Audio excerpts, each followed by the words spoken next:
وہ شرط بیع کے اندر یا اجارے کے اندر ایسی شرط لگانا جو مقتضائے عقد کے خلاف ہو، اس شرط کو شرط فاسد کہا جاتا ہے۔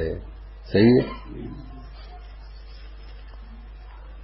آگے تھوڑی سی اور میں وضاحت کروں۔ ایسی شرط بیع اور اجارہ نہیں لگانا جو مقتضائے عقد کے خلاف ہو اور اس شرط میں احد المتعاقدین کا نفع ہو۔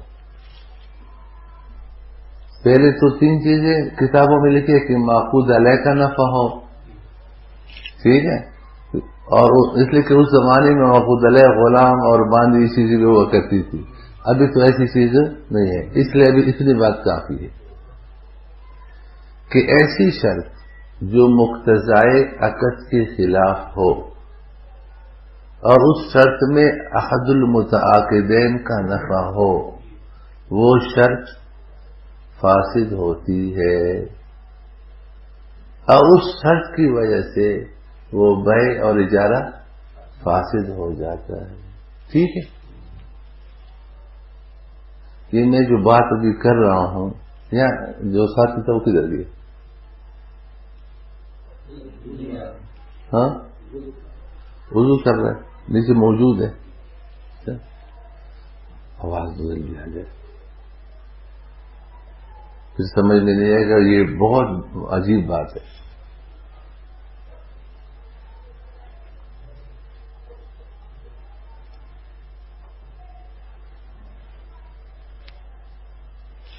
آپ سمجھ گئے؟ ہاں، آپ تو پہلے کس کو سمجھے؟ ٹھیک ہے ٹھیک ہے،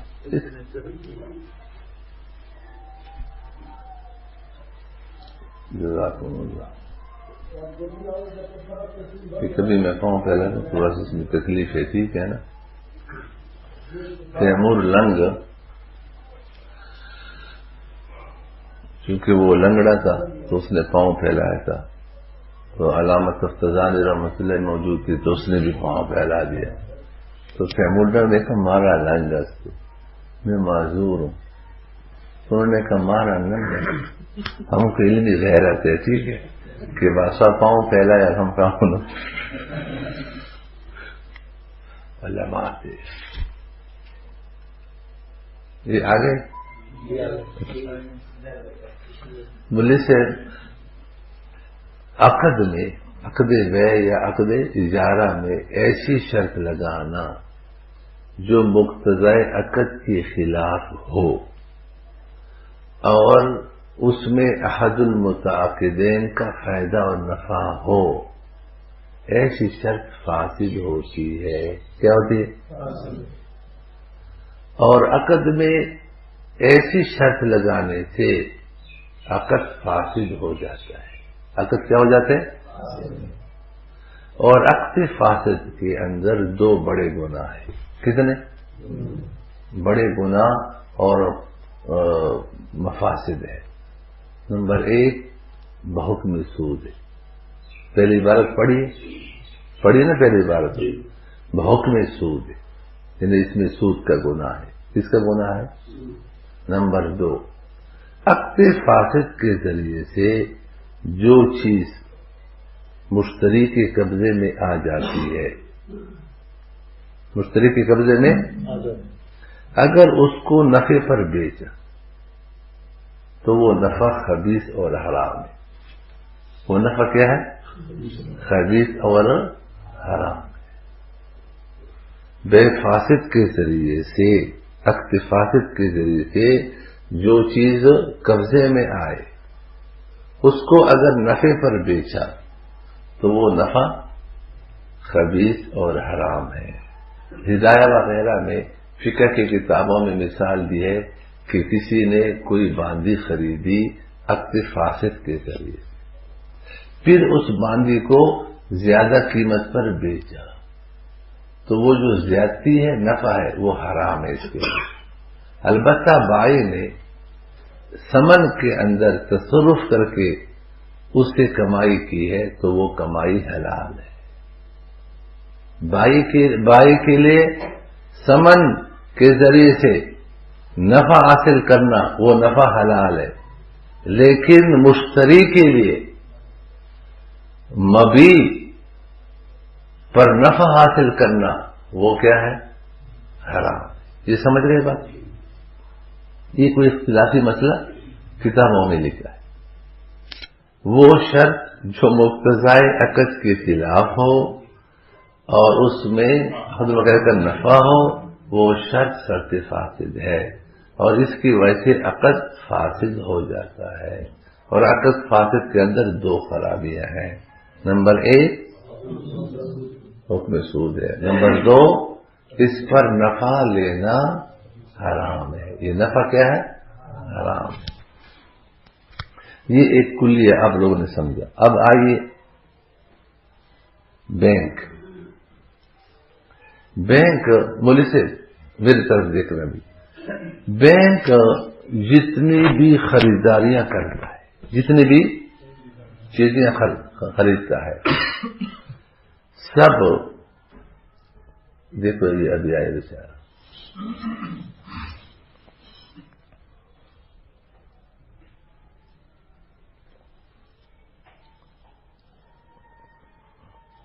بینک جتنی بھی چیزیں خریدتا ہے، جتنی بھی چیزیں وہ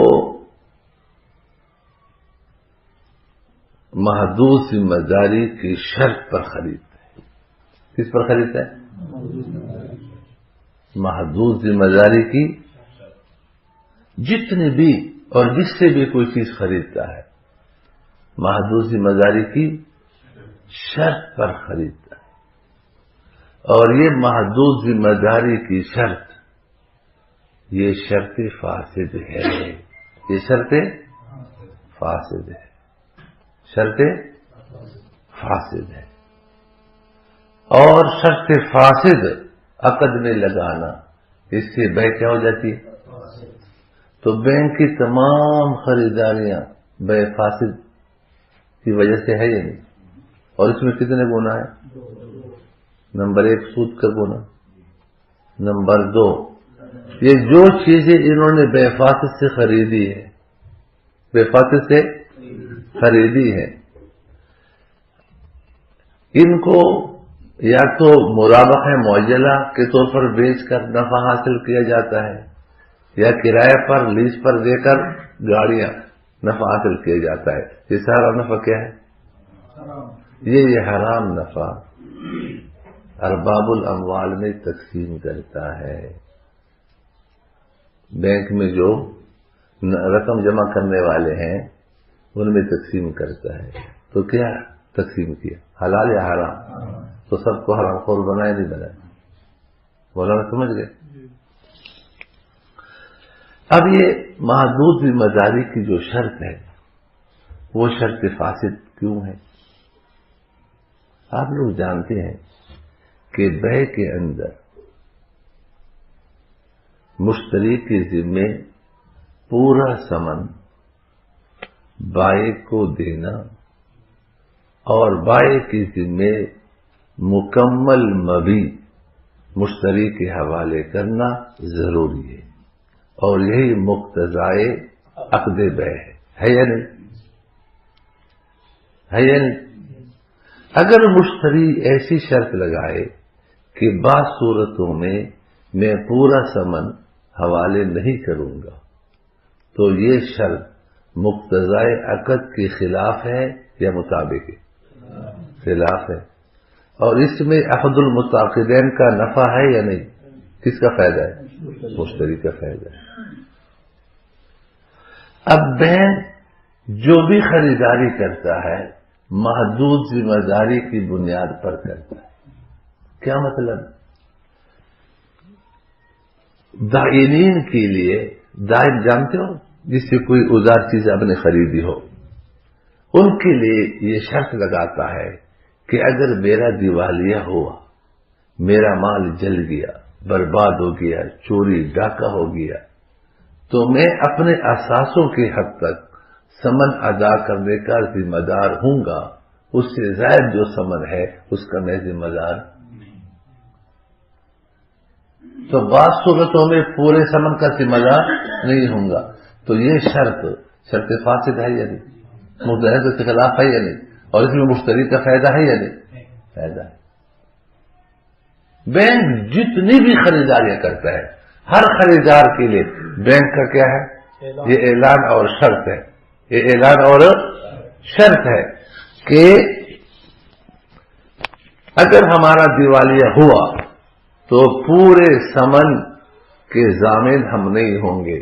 جو ہمارے پاس اثاثات ہیں اس حد تک ضامن ہوں گے. بات سمجھ میں آ گئی؟ تو یہ شرط عقد کے خلاف ہے، مقتضی عقد کے خلاف ہے، اور اس میں مشتری کا فائدہ بھی ہے. یہ شرط فاسد ہے. لہذا یہ عقد بے فاسد.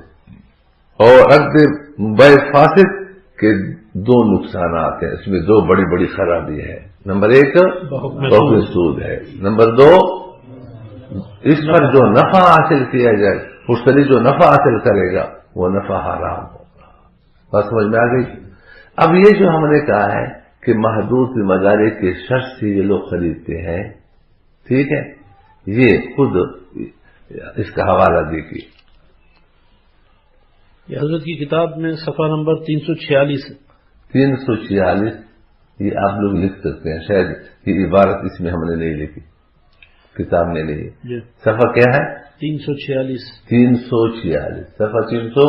غیر سودی بینکاری، غیر سودی بینکاری، صفحہ 346. بسم اللہ. یہاں محدود ذمہ داری کا شرکاء کے باہمی حقوق و فرائض سے کوئی تعلق نہیں، یعنی یہ شرط. ایک بات تھوڑی سی میں اس کو سمجھاؤں. جی. یہ عرض فرمائے کہ یہ جو شرکت ہے نا، ارباب اور عوام میں کیا ہو رہی؟ شرکت ہو رہی ہے.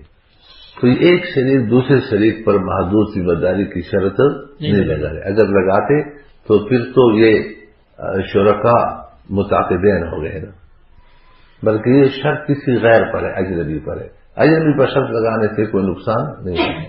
اس طرح یہ ارباب اموال ہے اور یہ بینک مضارب ہے. تو عقد مضاربت میں نہ بینک ان پر لگاتا ہے نہ یہ بینک پر لگاتے ہیں. اس لیے مضاربت اور شرکت محدود ذمہ داری کی شرط کی وجہ سے فاسد نہیں ہے. ٹھیک ہے. ہم نے بھی جو 6 وجوہ فساد آپ کے سامنے بیان کیے، اس میں یہ وجہ بیان کی محدود ذمہ داری کی. ہم بھی اس کو مانتے ہیں کہ واقعی اس کی وجہ سے فاسد نہیں. چلے پڑھیں. یہاں محدود ذمہ داری کا شرکاء کے باہمی حقوق و فرائض سے کوئی تعلق نہیں، یعنی یہ ایک شریک دوسرے شریک پر، یا اگر مفتی عبدالواحد صاحب کے بقول یہ اجارہ ہے تو مستاجر اجیر پر نہیں لگا رہا، بلکہ یہ تمام حصہ داروں کی طرف سے اپنے دائنین کے لیے ایک اعلان، بلکہ تمام حصہ داروں کی طرف سے، تمام حصہ داروں کی طرف سے. مضارب کس کے لیے کام کرتا ہے؟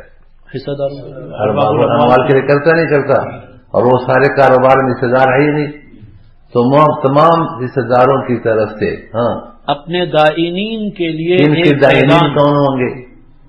بائعین ہوں گے نہیں ہوں گے؟ جن سے اوزار مال خرید رہے. دائن کی جمع کیا ہے؟ دائنین. ایک ہے مقرض نقد روپے دینے والا، ایک ہے دائن چیز بیچ کر اوزار بیچنے والا. تو دائنین کون ہوں گے؟ جن سے بینک ادار خریداری کر رہا ہے. یہ معنی ہو گیا نا. دائنین کے لیے کیا ہے؟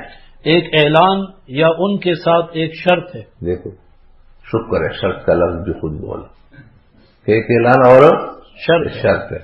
کہ اگر کمپنی کے دیوالیہ ہونے کی صورت میں آپ کے دیون کمپنی کے اثاثوں سے زیادہ ہوئے تو آپ صرف اثاثوں کی حد تک ہی اپنے دیون وصول کر سکیں گے. دیون وہی ثمن ہے یا نہیں؟ دیون کیا ہے؟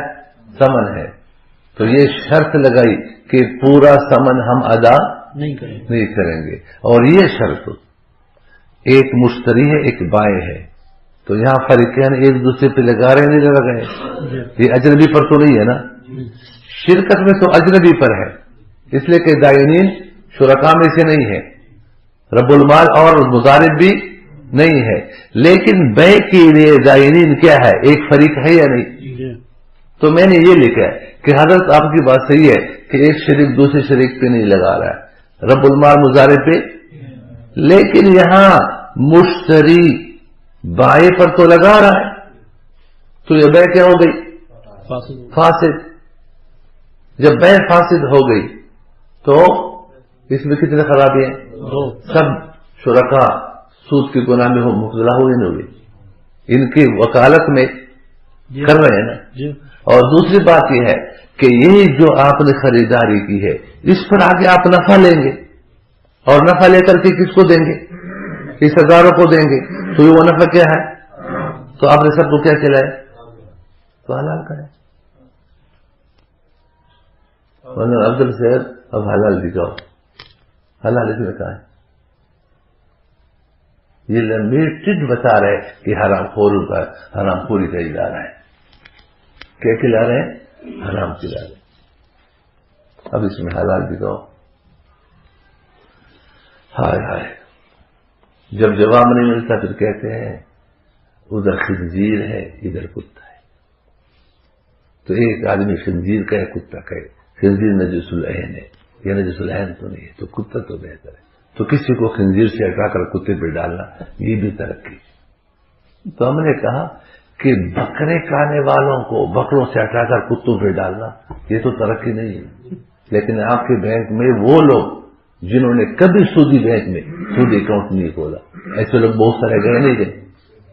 کسی مولوی کسی طالب علم کا ہزاروں میں کوئی ایک مولوی شاید ایسا ہو جس نے سودی بینک میں سودی اکاؤنٹ کھولا ہو، باقی کسی مولوی نے کس طرح۔ اب کتنے مولویوں کے وہاں اکاؤنٹ ہے ماہانہ آرام سے لے رہے ہیں۔ یہ تو بکرے کھانے والے تھے، ان کو جو اپنے کتوں پہ ڈالا، یہ کمان ہے یا زوال ہے؟ اور اکثریت یہی ہے۔ آپ نے تو نہیں سنا کہ حبیب بینک اس کا دیوالیہ ہو چکا، اسلامی بینک کی بنیاد پر ختم ہو گیا، اس نے کمرشل بینک ختم ہو گیا، اس لیے کہ وہاں کے سارے اکاؤنٹ ہولڈر یہاں پر آ گئے۔ اسلامی بینک بننے کے بعد کسی بھی سودی بینک کا دیوالیہ سنا کہ اس کے سارے ادھر آ گئے، وہ خنزیر کھانے والے یہاں کتے کے لیے آ گئے۔ یہ آپ کو ملے گا، اور آپ کو کہیں کہ ایسے دنیا دار بھی تھے، ایسے دنیا دار بھی جنہوں نے کبھی بھی سودی بینک میں رقم جمع نہیں کی، اور وہ اس میں آ گئے، حرام میں لگ گئے۔ اور اسی کو مفتی غلام الرحمان سے تم نے تحریر میں لکھ کر کے بینک والوں کو دیا ہے کہ یہ بھی غور کرنے کی بات ہے کہ ایسا نہ ہو کہ ہمارے فتوے کی وجہ سے ایک ایسا محتاط شخص جو کبھی بینک کی عمارت کے سائے میں بھی کھڑا نہ ہو، وہ ہمارے فتوی بینک میں آ گیا اور اس میں حلال نہ ہو حرام ہو، تو اس کا جواب دے کون ہوگا؟ پھر آگے لکھا ہے کہ ایک دفعہ 10 کے بعد زراعت کے محکمے کے ایک افسر نے مجھ سے کہا کہ میں کبھی بینک کی عمارت کے سائے میں بھی کھڑا نہیں ہوں۔ ایسا محتاط شخص ہمارے فتوے کی وجہ سے بینک میں آیا، اور بینک میں اگر حلال نہ ہو حرام ہو تو اس کا ذمہ دار کون ہے؟ اب آپ بتائیے، خود فرما رہے نہیں فرما رہے کہ یہ محدود ذمہ داری کی شرط کس کے لیے؟ دائرین کے لیے۔ اور مطلب کیا بیان کیا؟ مطلب ہم نے نہیں بیان کیا، خود بیان کیا کہ تمہارے دیون، یہ دیون کیا ہے؟ سمن ہے یا نہیں؟ ہمارا سمن اگر ہمارے اثاثوں سے بڑھ گیا تو اس کے ہم سامنے نہیں ہوں گے۔ تو یہ شرط مقتضی عقد کے موافق کے خلاف ہے، اور اس میں عقد المتقاضین کا فائدہ نقصان ہے؟ فائدہ ہے، بینک کا فائدہ ہے۔ یہ بات سمجھ میں آ گئی؟ اجارہ میں آ جاؤ۔ اجارہ بھی شروط فاسدہ سے فاسد ہو جاتے نہیں ہو جاتا ہے، تو اس میں بھی ایک قانون ہے کہ ایسی شرط جو مقتضی عقد کے خلاف ہو اور عقد المتعاقدین کا فائدہ ہو تو وہ شرط فاسد ہے، اور اس کی وجہ سے وہ اجارہ فاسد ہو جاتا ہے۔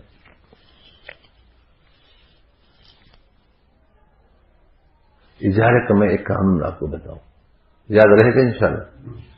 آپ لوگ جانتے ہو کہ اجارہ میں معقود علیہ منفعت ہوتا ہے. معقود علیہ کیا ہے؟ منفعت ہوتا ہے. معقود علیہ کیا ہوتا ہے؟ منفعت. معقود علیہ کیا ہوتا ہے؟ منفعت. اچھا، وہ جو منفعت ہے یہ تو الگ ہے.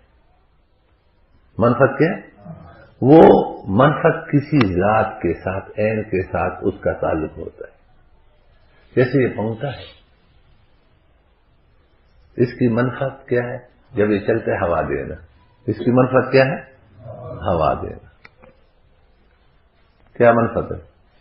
اب یہ پنکھا ہم نے ماہانہ 200 روپے کرایہ پر لے لیے. کتنے پر لیے؟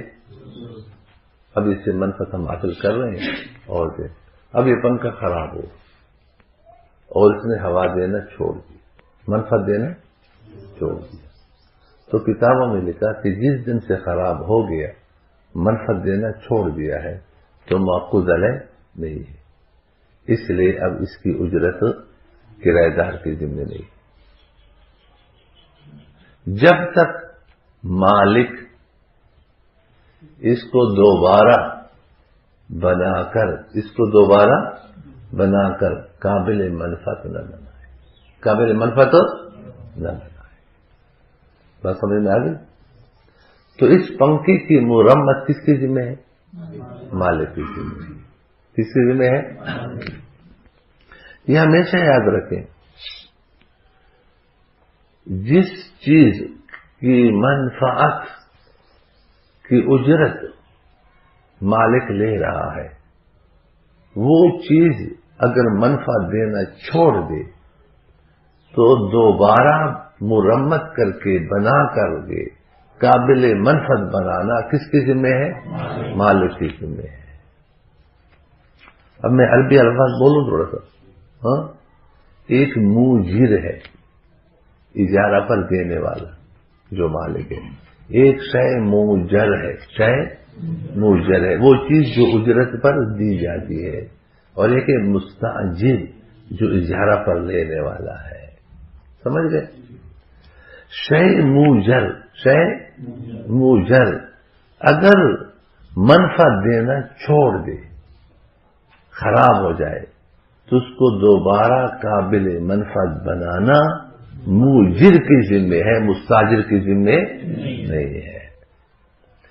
فقہ کی کتابوں میں ایک مثال دی ہے کہ کسی نے پن چکھی کرایہ پر لے لیا.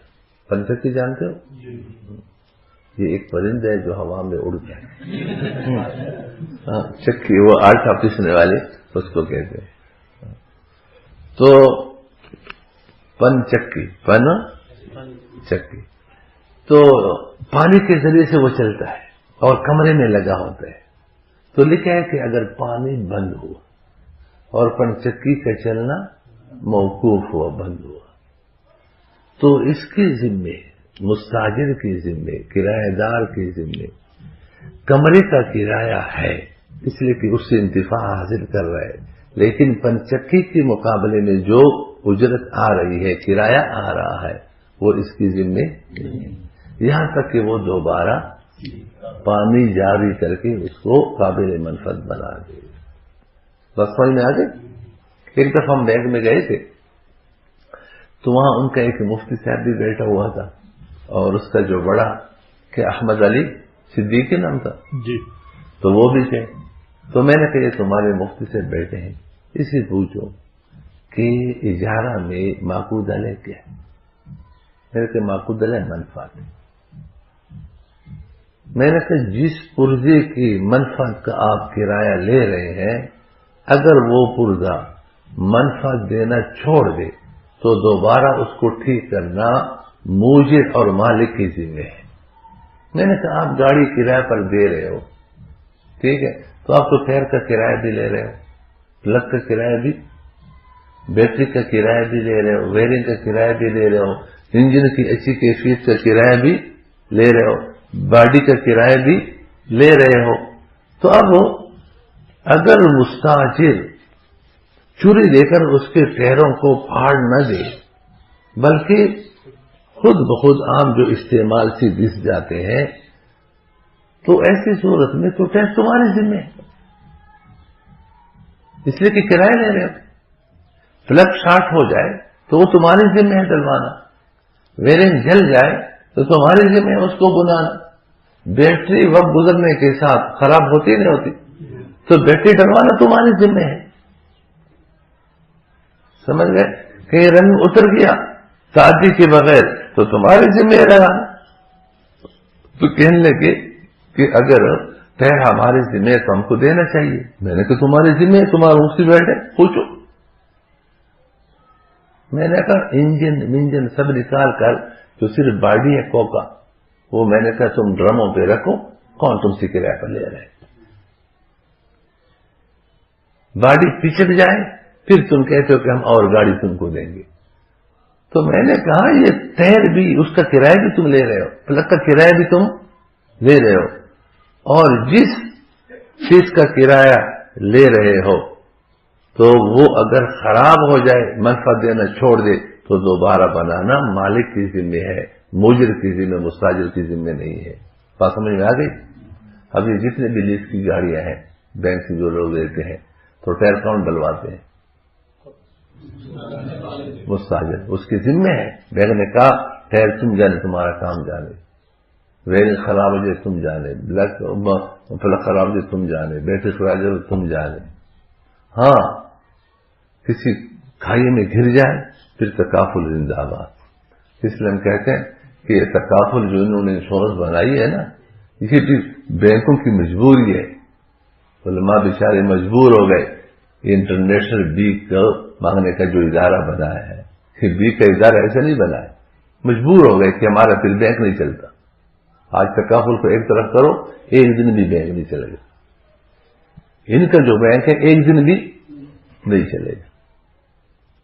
اس لیے ان کو مجبوری تھی کہ ہم نے بیمہ کو کی شکل، بیمہ کو جائز قرار دینا ہے. اس لیے بیمہ کی دو قسمیں کی، غیر اسلامی بیمہ اور اسلامی بیمہ. کل انشاءاللہ اس پر بات ہوگی تو آپ کو پتہ چلے گا کہ اسلامی بیمہ کے اندر اسلام بیمہ ہے اور اس میں اسلام ہے یا نہیں. تو یہ بات سمجھ گئے؟ تو یہ مرمت کی شرط لگانا یہ مقتضائے عقد کے خلاف ہے یا مطابق ہے؟ خلاف. کیا ہے؟ خلاف ہے. اور اس میں عقد المتقدین کا فائدہ ہے نہیں؟ کس کا فائدہ ہے؟ موجر کا فائدہ ہے یا نہیں؟ کہ مرمت کے اخراجات موجر کے ذمہ ہے. یہ کس کے ذمہ لگا رہے ہیں؟ مستاجر کے ذمہ لگا رہے ہیں. تو یہ شرط فاسد ہے، اور شرط فاسد سے عقد کیا ہو جاتا ہے؟ اور اجارہ فاسد کس کے حکم میں ہے؟ تو دو خرابی ہے نا. ایک خرابی کیا ہے؟ بہت میں سود ہے. دوسری خرابی کیا ہے؟ جو نفع آ رہا ہے وہ حرام. اور یہ منافع ارباب الاموال کو کھلاتے تو حلال کھلا رہے ہیں. ہاں پھر تم ان لوگوں کے کھانے کیوں کھاتے ہو؟ اچھا ٹھیک.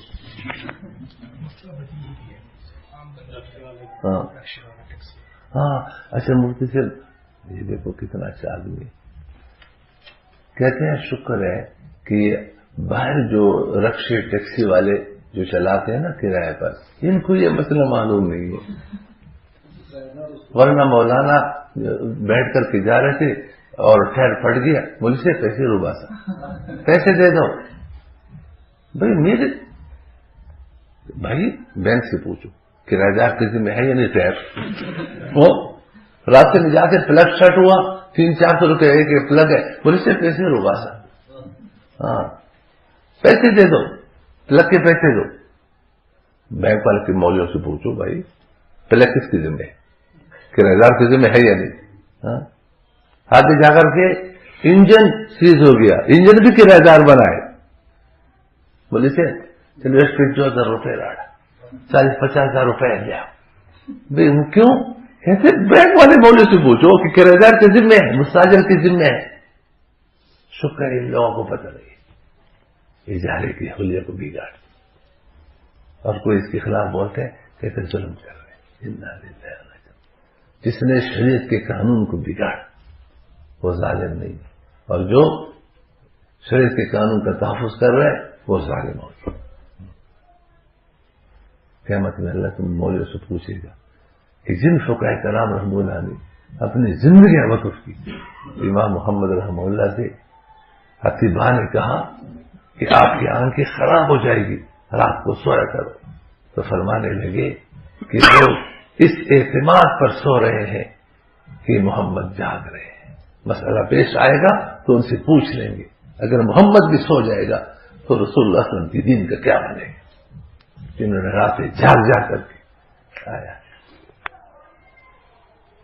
فرمایا ان کی نواسے نے کہا کہ نانا اس کوٹری میں رہتے تھے اور آس پاس کتابیں پڑھی رہتی تھی اور ایک بیچ میں بیٹھ کر کبھی ادھر دیکھے کبھی اس کو دیکھے کبھی اس کو دیکھے اور گھر کا مرغ ذبح کروایا جس کے بانگ دینے سے میرے مطالعہ میں خلل آتا ہے. اور کپڑے جب تک گھر والے نہ کہتے کہ کپڑے میلے ہو گئے اپنے کپڑوں کی طرف بھی دیکھنے کی فرصت نہیں تھی. آیا مسائل میں کتابوں میں اتنے اپنے آپ کو مصروف رکھا تاکہ دین کی حفاظت ہو، دین کی تکمیل ہو. کہ اپنے کپڑوں کو دیکھنا اس کا وقت ان کے پاس نہیں تھا کہ کپڑے دیکھنا. گھر والے بتا دیں کپڑے میلے ہو گئے تبدیل کروائے. رات دن جنہوں نے محنتیں کر کے ایک قانون کو، اللہ کے قانون کو مرتب کیا ہے، اس قانون کو توڑ، اس لیے کہ بینک بنانا ہم پر فرض ہے. بھائی اگر بینک والے ہمارے اسلامی قانون کو کپاس رکھتے ہوئے بینک بنانا چاہیں تو اہلا و سہلا و مرحبا، کیا کریں؟ نہیں تو اپنا کام کرے. خلفائے راشدین کے زمانے میں کوئی بینک تھے؟ بغیر بینکوں کے پورے دنیا کا نظام نہیں چل رہا تھا. اس لیے ہمارے کچھ دوستوں نے شروع کیا ہے کہ انشاءاللہ ہم بینکوں کے خلاف ختم کر کے ہم دینار اور دراہم جو اصل سکہ ہے اسی کو لیں گے. اس لیے علماء تمہاری ذمہ داری ہے ان شرعی قوانین کو توڑنا کسی کو بھی نہ دو. میرا باپ بھی توڑے تو احترام اپنی جگہ پر ہے. ابو تیرے احترام کرتا ہوں لیکن شریعت کا قانون توڑنے نہیں دوں گا. کسی عالم نے بہت اچھی بات کہی کہ لوگ کہتے ہیں کہ مولوی شریعت کا ٹھیکیدار ہے.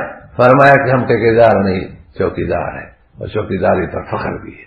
اور چوکیدار کا کام یہ ہے کہ بغیر اجازت نامے کی کسی کو اندر داخل ہونے نہ دے. اسی لیے کو فقہ کے قوانین کو ہم توڑنے کسی کو دیں، کسی کو توڑ نہیں تھے. کس کتاب میں نہیں ہے. اور خارج بھی دیکھیں، آپ کو رکشے والا کہیں کہ دونوں ٹھہر پٹ گئے پیسے دو، آپ دیں گے؟ کیوں نہیں دے رہے؟ عام آدمی بھی سمجھتا ہے کہ ٹھہر کا مرمت کس کی ذمہ ہے، اور آج ہم نہیں سمجھ رہے. بینک کے اجارہ یہ کوئی اور اجارہ آ گیا. اس لیے تو ہمارے کہا کہ اسلامی اجارے نہیں ہے، یہ خود ساختہ. مجتہد کو جو چھوڑے گا وہ کھائی میں کرے گا. مجتہد کو خدا کی حفاظت حاصل ہے. اللہ تعالیٰ نے، میں نے کل پہ برسوں بتایا تھا نا کہ یہ اجتہادی صلاحیت یہ کسبی نہیں ہے، یہ کیا ہے؟ وہ بھی ہے. اگر کسبی ہوتا تو ہم ماسٹر رضوان کو بھی کیا بنا دیتے؟ مجتہد بنا دیتے کہ یہ کسب کر لو، ڈگری ہو جائے گی تو مجتہد بن جائے گا. لیکن یہ کسبی چیز یہ کیا ہے؟ وہ بھی ہے جس کو اللہ دے. اس لیے لوگ کہتے ہیں کہ مجتہد بننا بند ہو گیا، کوئی مجتہد نہیں ہو سکتا. ہم کہتے ہیں بند نہیں ہے، بند نہیں ہے لیکن کوئی ہوا نہیں ہے. ان کے بعد کوئی ہوا؟ یہ اللہ تعالیٰ کا ایک اور دستور اور نظام ہے، عادت اللہ ہے کہ جس چیز کی ضرورت ہوتی ہے پیدا فرماتے ہیں، ضرورت ختم ہو جاتی ہے تو ختم کر دیتے ہیں. امام بخاری رحمہ اللہ 6 لاکھ یا 7 لاکھ حدیثیں یاد تھی، سند کے ساتھ یاد تھی نہیں تھی، ہر حدیث کے حالات بھی یاد تھے. آج ویسے حافظہ دیتا ہوں. جب حدیث کی تکمیل کا کام ہو گیا تو اللہ تعالیٰ نے حافظ کو ختم کر دیا. اب حافظوں کی اتنے حافظوں کی ضرورت نہیں رہی. تو اب اس کے بعد کوئی ممنوع تو نہیں نا. آج کوئی امام بخاری سے بڑھ کر بھی حافظ والا پیدا ہو جائے تو آسمان نیچے آ جائے گا؟ نہیں. لیکن کوئی پیدا کوئی دکھا دے. میں نے ایک دفعہ دور حدیث کے طلبہ سے کہا تھا کہ ایک سوال میں ابھی پہلے بتاتا ہوں جو پڑھ کے آئے. میں نے کہا ایسا ممکن ہے کہ پہلے سے سوال بتا رہا ہوں.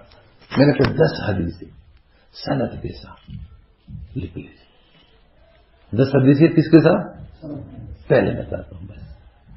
بس 10 حدیثیں یاد کرو سند کے ساتھ تو تمہارا ایک سوال ہو جائے.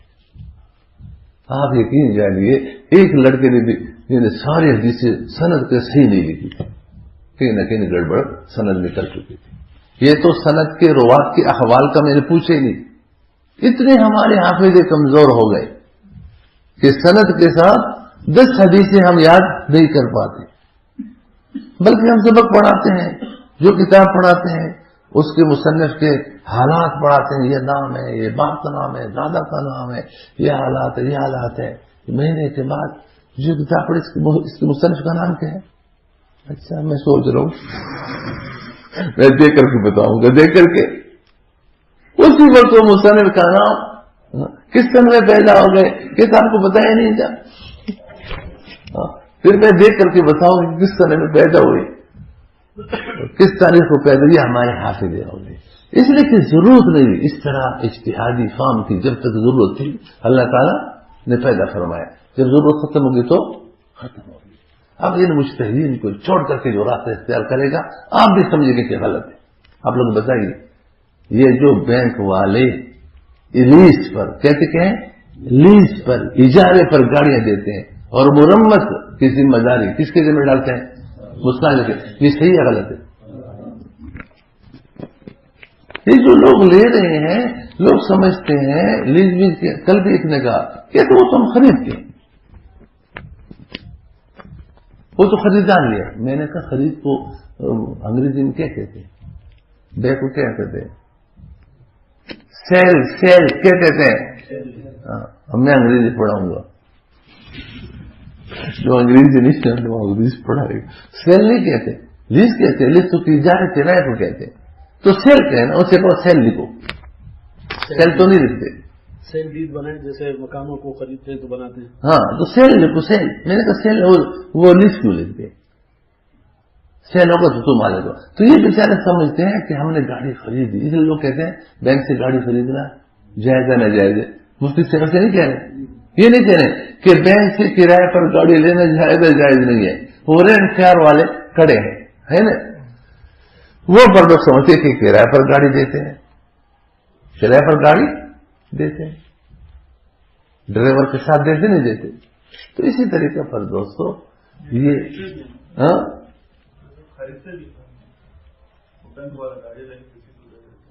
تو آپ کتنا گناہ ہے.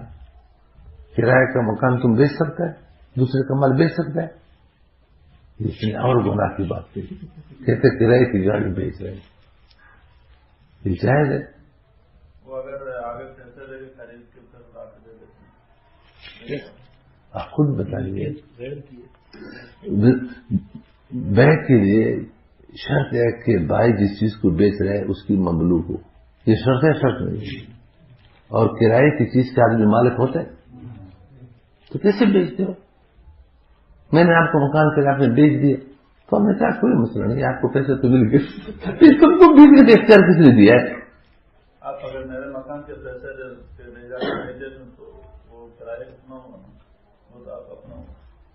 تو میرا مکان ہے, آپ کو کرایہ پر دیا ہے, ماہانہ کرایہ آپ سے لے جاؤ. نہیں بینک والے مطلب کمپنی سے گاڑی خرید کے لا کے مطلب دے دیتے ہیں. جیسے یہ پہلے تو سود لیتے تھے نا, اگر پیسے ادھار لیتے پر گاڑی دیتے. اب ان کا ایک طریقہ یہ بھی رہا کہ بجائے آپ سود لے کے پر گاڑی لے رہے ہیں, اس سے بینک والے لے کے گاڑی اس کو دے دیتے ہیں, اس میں اپنا مارجن منافع رکھتے ہیں. نہیں, یہ تو بینک والوں کو کہا گیا کہ تم لوگ ایسا کرو کہ گاڑی آپ لوگ بیچے نہیں, بیچو.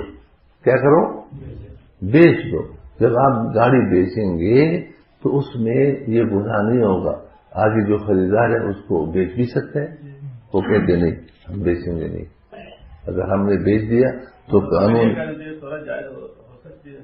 کیا؟ جیسے میں نے گاڑی خریدنا, میرے پاس پیسے نہیں ہیں, اگر بینک سے لون لے کے میں لیتا ہوں تو وہ مجھ سے سود لیتے ہیں, بجائے اس کے وہ خود گاڑی مجھے لے کے دے دیتے ہیں. اس میں اپنا منافع بھی میں رکھ لیتے ہیں، خرید کے مجھے دے دیتے ہیں، میں پھر بینک کو کس بات ادا کرتا ہوں۔ اگر بینک آپ کو بیچ رہے تو کوئی مسئلہ نہیں، ہمیں بینک میں اشکال نہیں۔ ابھی بینک کی لیز کی بات ہو رہی، کس کی بات ہو رہی ہے؟ ہاں، بینک بیچ نہیں رہا ہے، کیا کر رہے ہیں؟ کرایہ پر دے رہا ہے، اس میں ہم بات گفتگو کر رہے ہیں۔ ہاں، بینک اگر بیچ تو بات ہی ختم، اگر بیچ دے تو پھر تو مبی ہے، پھر آپ کی ذمہ ہے، پلگ آپ کی ذمہ ہے، ساری چیزیں کیا ہے؟ آپ کی گاڑی ہو گئی، پھر تو ساری چیزیں آپ کی ذمہ ہے یا نہیں؟ یہ جو باہر لوگ قسطوں پہ گاڑیاں خریدتے ہیں تو اس میں ٹائر وغیرہ کس کی ذمہ ہے؟ خریدار کی ذمہ ہے، خریدنا ہو رہا ہے، لیز ہو رہا ہے، سمجھ گئے؟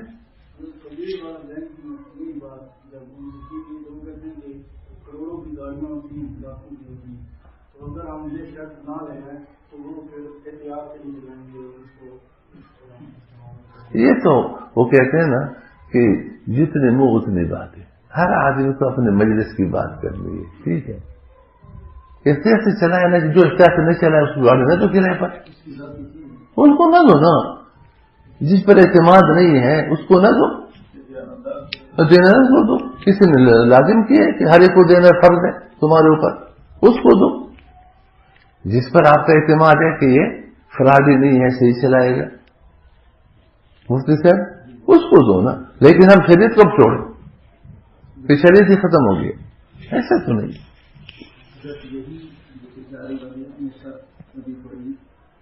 یہ جو عام معاشرے میں عوام الناس مبتلا ہیں کرائے کے گھروں پہ جو اجارے سے لیتے ہیں، ان میں بھی یہ مالکان جو ہیں بجلی کی موٹر جل گئی، پنکھا جل گیا، بلب جل گیا، یہ مالک کو درستی کرایہ کل لے رہا ہے، یہ بھی کرایہ دار جو اس میں رہ رہا ہے، عام تعامل اور ان سے ان لوگوں نے بھی بس اس میں دو چیزیں ہیں، ایک یہ ہے کہ اگر اس نے مکان دیا ہے کرایہ پر اور ساتھ پنکھوں کے ساتھ، اور پنکھوں کا بھی وہ کرایہ لے رہے ہیں کہ دیکھو یہ پنکھے لگے ہوئے ہیں اس لیے کرایہ 10,000 ہے، پنکھے نہ ہو تو کرایہ 9,000 ہے، ٹھیک ہے؟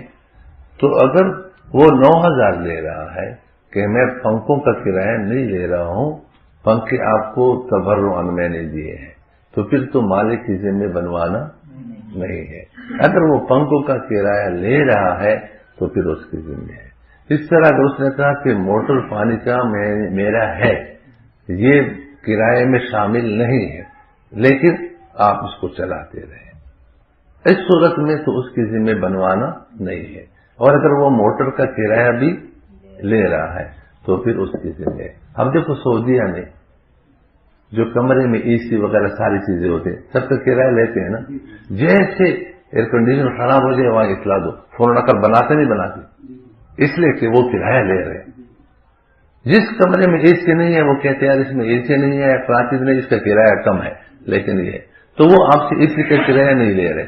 اب اگر اے سی وہ خود بنا، آپ اس کی ذمہ نہیں کہ آپ کو بنا کر کے دے، آپ خود بنانا چاہیں بنائیں، آپ کی مرضی ہے، نہیں بنانا چاہیں آپ کی مرضی نہیں ہے، لیکن یہ قانون ہے۔ اب اگر مکانات والے جن پنکھوں کا کرایہ لے رہے ہیں اور وہ پنکھے خراب ہو جائیں تو پھر اگر وہ مالک کے ذمہ ہے، لیکن اگر وہ کہیں کہ بھئی پنکھے ہمارے لگے ہوئے ہم اتار نہیں سکتے، ٹھیک ہے نا، کوئی مسئلہ آپ چلاتے رہو، انہیں مکان تو ہم نے ویسے کرایہ پر دیا ہے لیکن پنکھے کیونکہ لگے ہوئے ہم اتارتے نہیں ہیں، اس کا کرایہ تو آپ سے لیتے نہیں لیکن آپ چلا سکتے ہیں۔ اب اگر خراب ہو جائے تو ہم مالک کی ذمہ نہیں ہے، اس کو اگر ضرورت ہے تو بنائیں، ضرورت نہیں تو نہ بنائیں۔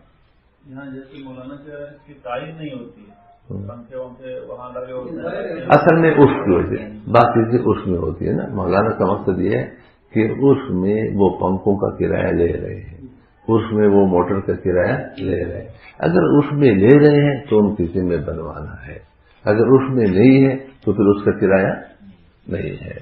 یہ بات آپ کو سمجھ میں آ گئی۔ اب آگے ایک بات آپ کو بتاؤں کہ چوتھی بات کیا تھی کہ نفع نقصان کا طریقہ، نفع نقصان کا طریقہ۔ تو ہمارے سامنے اب تک جو بینک کے نفع کی تقسیم کے طریقے آئے ہیں، دو آئے ہیں۔ ایک غیر سودی بنکاری اس کتاب میں لکھا ہوا ہے ایک طریقہ، اور ایک طریقہ یہ غیر سودی بنکاری جامع تشریح تھی، ایک اس میں لکھا ہوا ہے، دونوں مختلف ہیں، تو وہ دونوں آپ کے سامنے ہم پیش کرتے ہیں، ٹھیک ہے؟ یہ دو طریقے لکھے ہوئے ہیں۔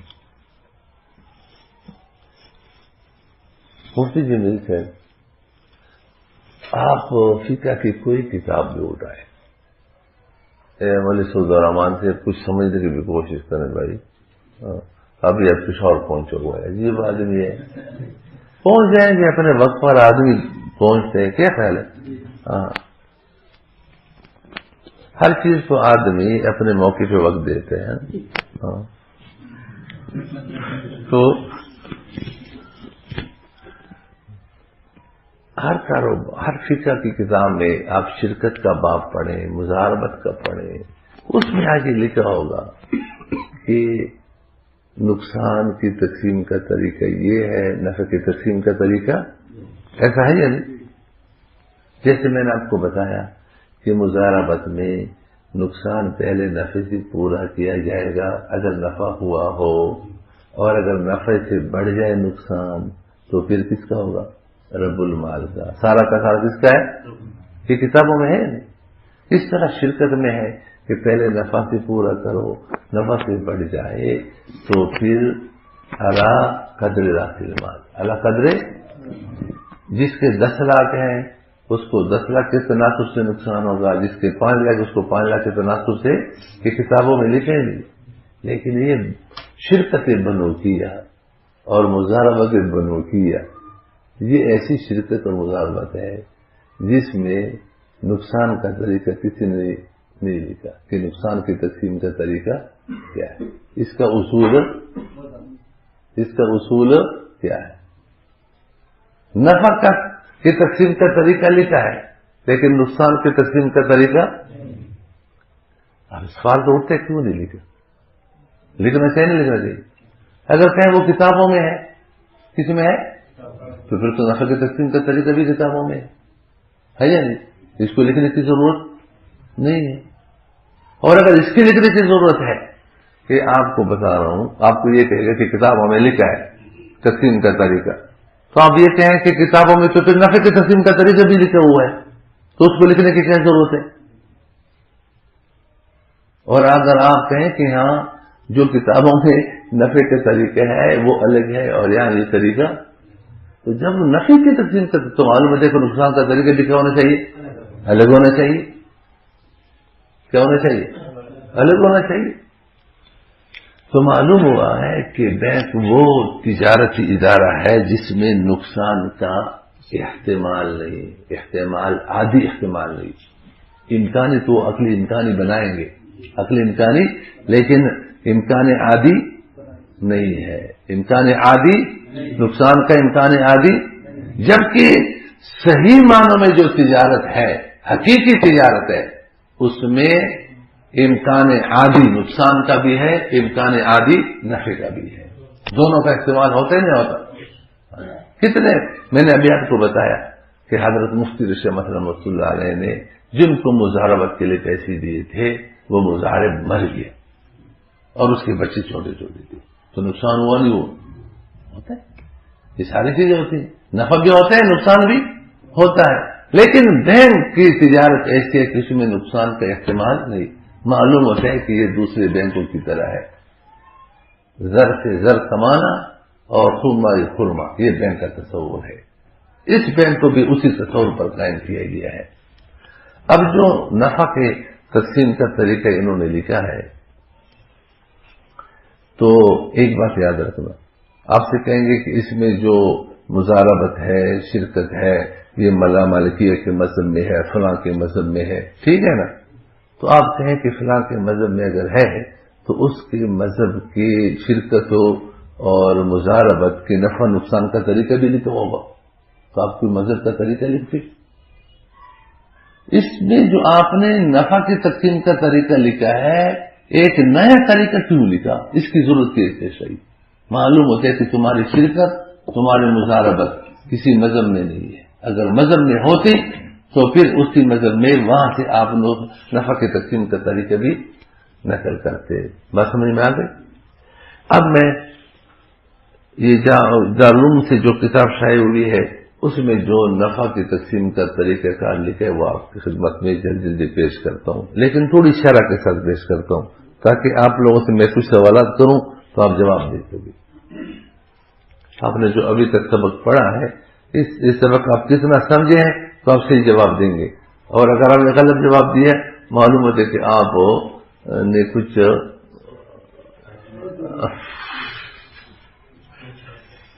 فرماتے کہ زید عمر نے مشترک کاروبار شروع کیا، مثلا 20 لاکھ جمع کیے، کل فرمایا کتنا ہوا 6 مہینے تک کاروبار کیا، اور مثلا کپڑے کا کاروبار کر رہے کس کا، اور یہ رمضان سے شروع کیا تو چھوٹی عید ہے پھر بڑی عید ہے تو یہ موسم ہے سیزن ہے کپڑے بیچنے کا، تو تقریباً 12 لاکھ کا نفع ہوا. کتنا نفع ہوا؟ 6 مہینے میں کتنا نفع ہوا؟ لیکن انہوں نے طے کیا ہے کہ ہم نفع کو بیچ میں تقسیم نہیں کریں گے. تقسیم کب کریں گے؟ یکم رمضان کو شروع کیا، آئندہ رمضان کو تقسیم کریں گے.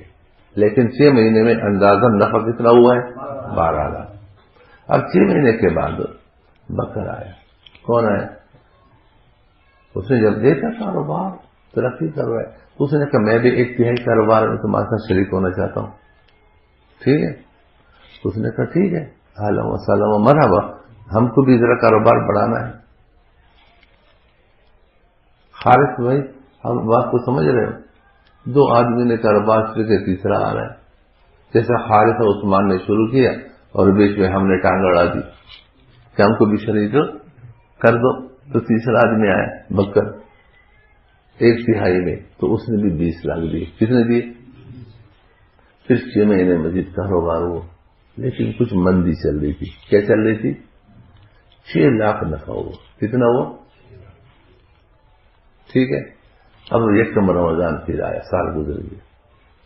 اب 2 آدمیوں کا پیسہ 12 مہینے استعمال ہوا ہے، زید عمر کا، اور بکر کا پیسہ 6 مہینے.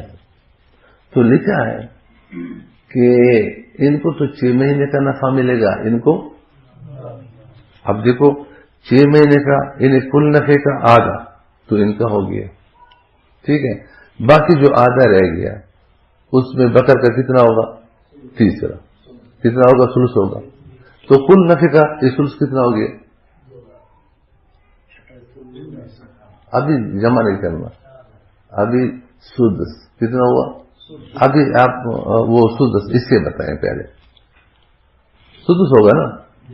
دیکھو کل نفع کا آدھا تو ادھر گیا 6 مہینوں کا، باقی آدھا رہ گیا اس میں اس کا تیسرا ہوگا نا ثلث. تو ثلث اب پورے نفع کا کتنا ہوگا؟ سدس ہوگا. مثال اگر 6 روپے ہے، 6 روپے کا آدھا کتنا ہے؟ باقی کتنا رہ گیا؟ اس کا ثلث کتنا ہے؟ تو 1/6 کا کتنا ہے؟ سدس. اس لیے وہ فرماتے ہیں کہ کل نفع کو 1/6 پر تقسیم کرو. کس پر تقسیم کرو؟ تو 1/6 اس کو دو، کس کو؟ بکر کو. باقی جو رہ جائے وہ آدھا آدھا تقسیم کرے. اب یہاں پر 18 لاکھ 16 لاکھ 12 لاکھ کا نفع پہلے ہوا تھا، 6 لاکھ بعد میں. کل نفع کتنا ہوا؟ 18 کو 6 پہ تقسیم کرو، 6 3 18، 3 لاکھ اس کو دیا، باقی کتنے رہ گئے؟ 15. 7.5 لاکھ زید کو 7.5 لاکھ. فرماتے ہیں کہ اس طریقہ پر اگر تقسیم کیا جائے تو بظاہر ورث والا مختلفہ کے قانون جو بنیادی قانون ہے کہ مخالفت نہیں.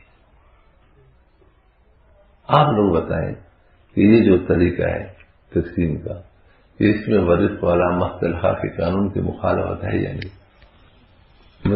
جدہ میں ایک دفعہ پڑھایا تو وہاں ماشاءاللہ وہ مفتیان کو جب پڑھایا تو جب میں نے کہا کہتے یہ کیسے لکھے، میں نے کہا کتاب میں خود پڑھو، یہ سادہ سی مثال خود دیے. جب پڑھا حیران ہو گئے، یہ تو ورث والا مسئلہ ہے، بالکل خلاف ہے. یہ کیسے لے کے اس کے خلاف نہیں؟ آپ لوگ بتائیں خلاف ہے یا نہیں؟ اگر خلاف ہے تو کیوں؟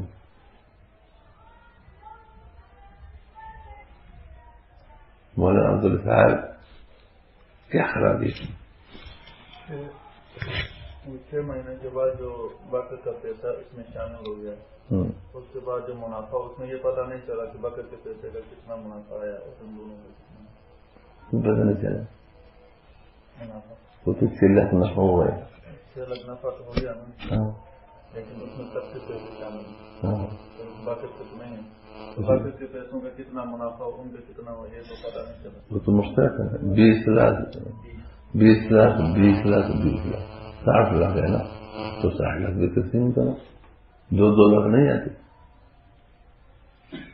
تو بھی چلو. کیوں پتہ نہیں چلے؟ وہ اگر آپ بتائیں پھر بھی بات ہے.